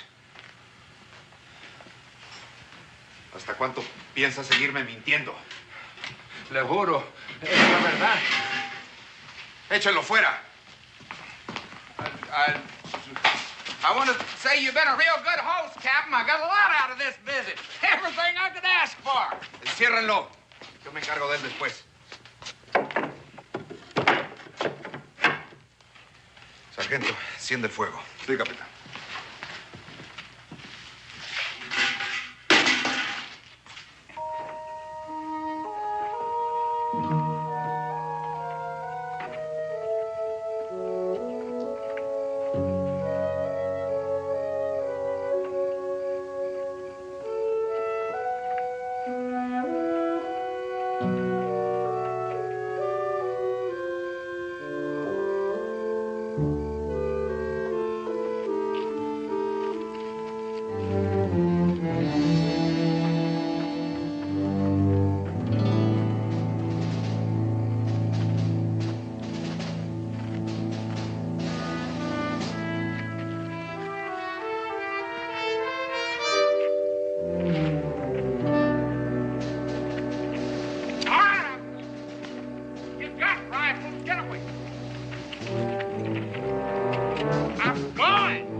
Having trouble?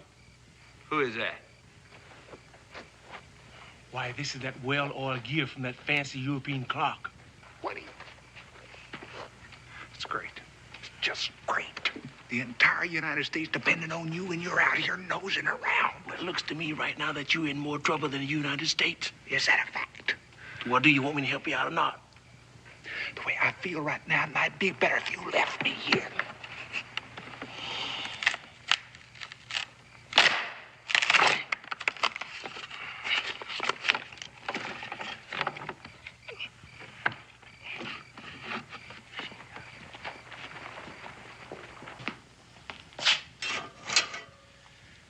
Te doy hasta 3 para que me digas cómo conseguiste la carta.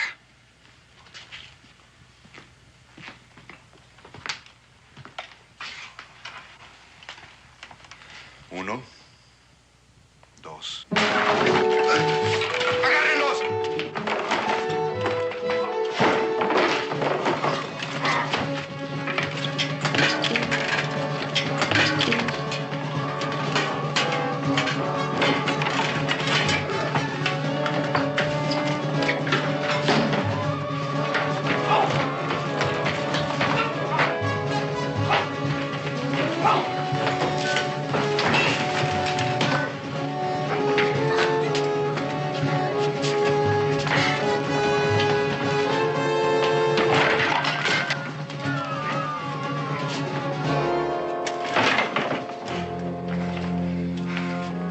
¡Guardias! ¡Guardias! ¡Caray! ¿Qué ha pasado? Hold up. What about him? Let's take him with us. He might come in handy. Who are you? We're just a couple of trappers and a pirate trying to get along. You ready to go? After you, Senor Clements. Senor Clements, the plan. You got it? We got it. It's a little singed around the edge of it. We got it. Here, you carry this. Makes me powerful nervous. I wish Daniel could read Spanish. Because you're never gonna believe this.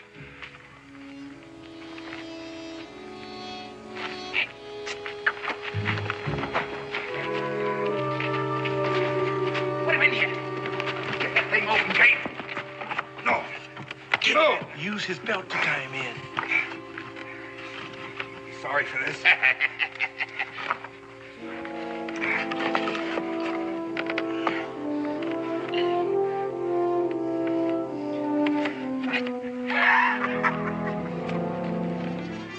Sargento! Josh, over there, over there. Come on.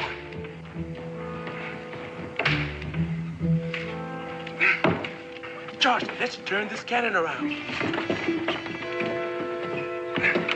Rápido, rápido, rápido. Sargento, sácame de aquí, estúpido. Sácame rápido. Para arriba. A ver. Here, be my guest. ¡No! ¡No! ¡No! ¡Comandante!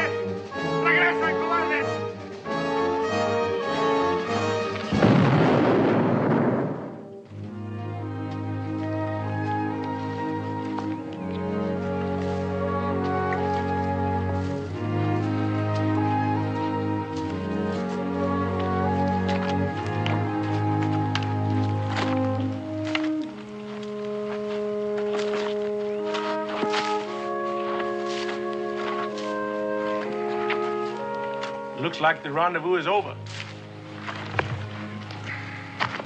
Everybody done come and gone.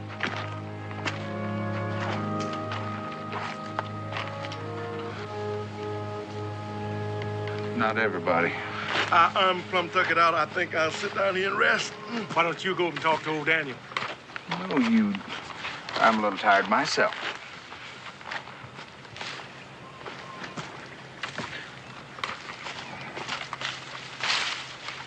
Don't even try to tell me. I'm not sure I want to hear it.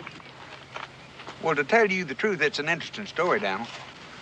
Something like 300 Tuscaroras and a grizzly put you up a tree? No, that's not how it was at all. We held off an invasion of the Spanish army. The Spanish came marching over the Mississippi waving their swords and took your pelts away from you. No. They paid us for them. Top money, too. And this is a map of the invasion plan of the Spanish. Now then, if you're through jawing at us, I think it'd be a good idea if we took off east and gave these to the government. That's right. Here we sit talking while the whole country is endangered from the jeweled knife of Charles III. Come on, Gabe.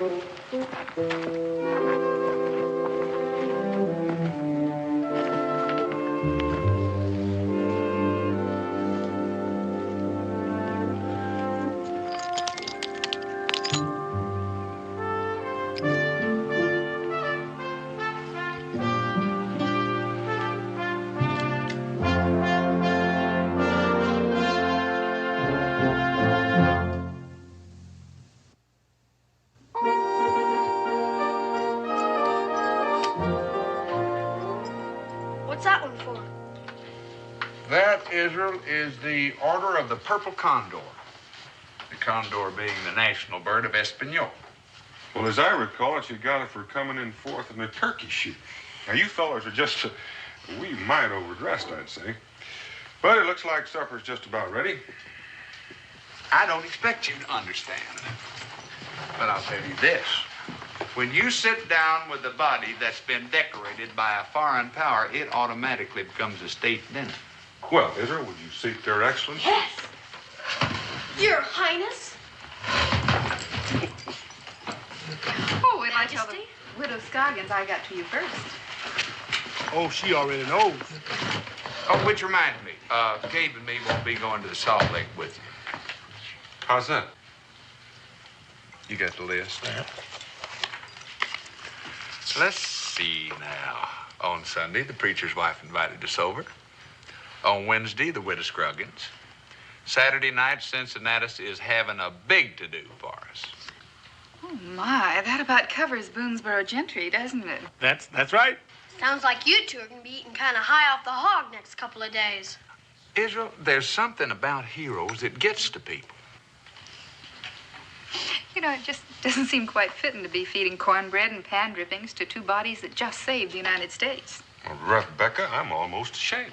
Gabe and me would like you to know that these medals ain't gonna make any difference between us. You're sure? I'm sure. I'm positive.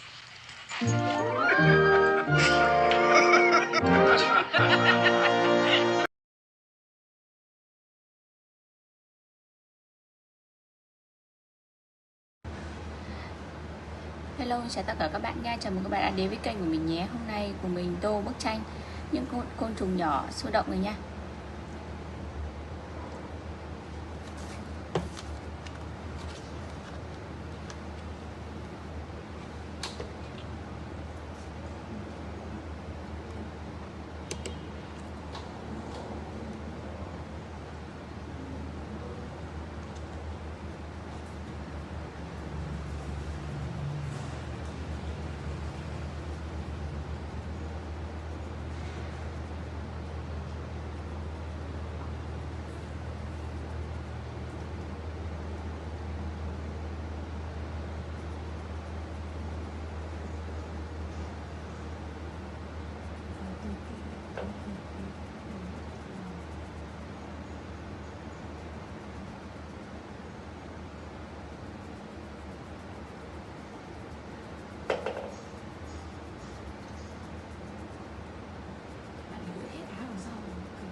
Xem có tí gió được không?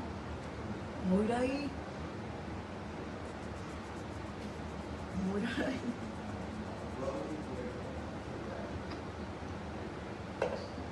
Ngồi ra đây.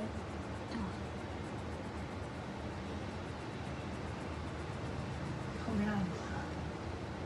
Đang tô đi đâu?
Dừng trong mặt thế.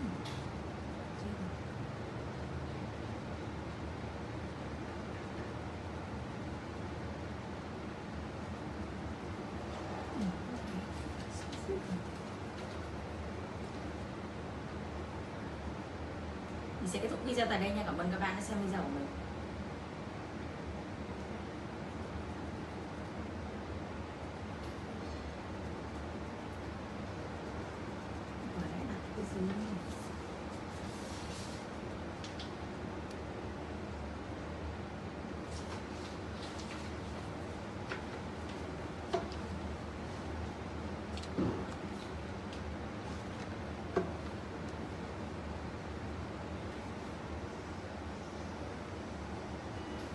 Hello, xin chào tất cả các bạn, chào con.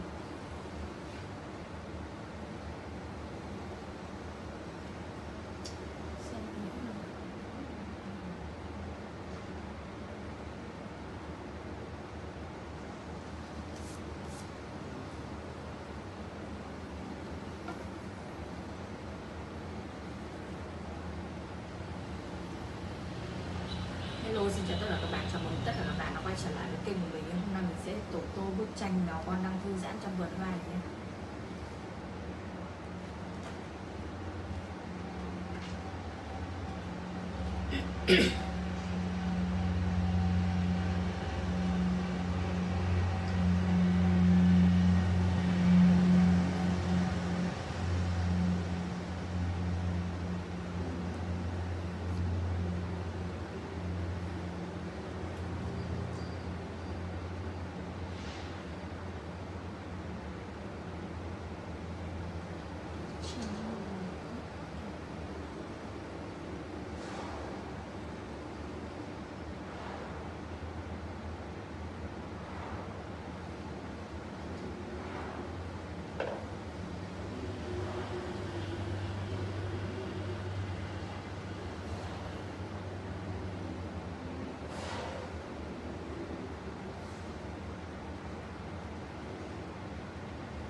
qua bà Nam gọi hỏi bà Phương chắc cậu sự cưới xong rồi chủ nhật rồi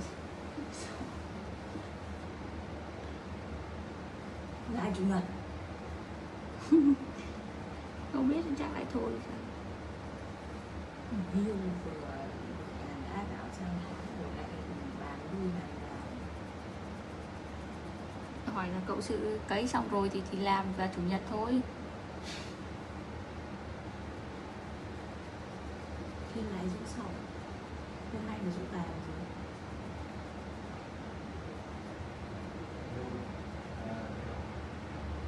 Ôi Thảo ơi, mẹ em bảo là để sang tháng hết mà.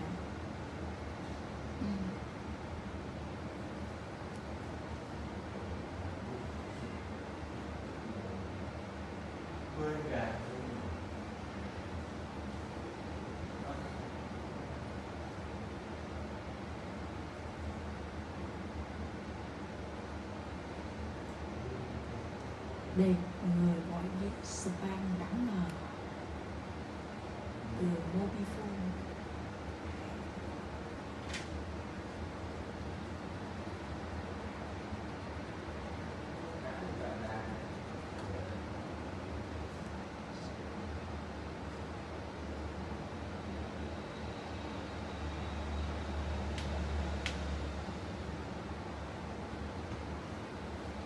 Hảo hành vậy.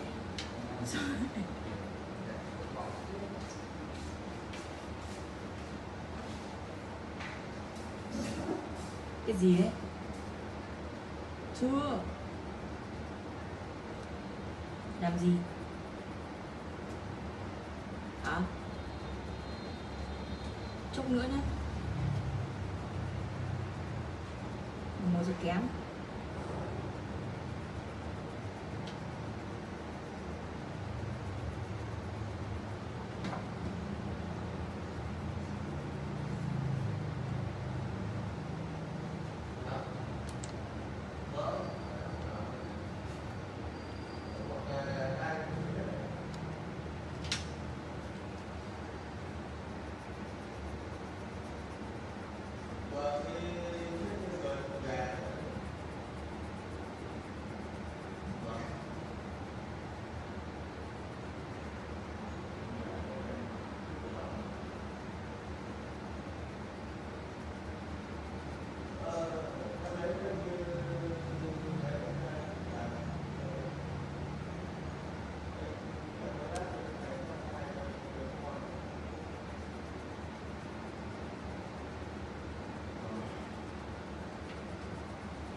Cà phê rồi đấy, lấy xuống lấy mình lấy.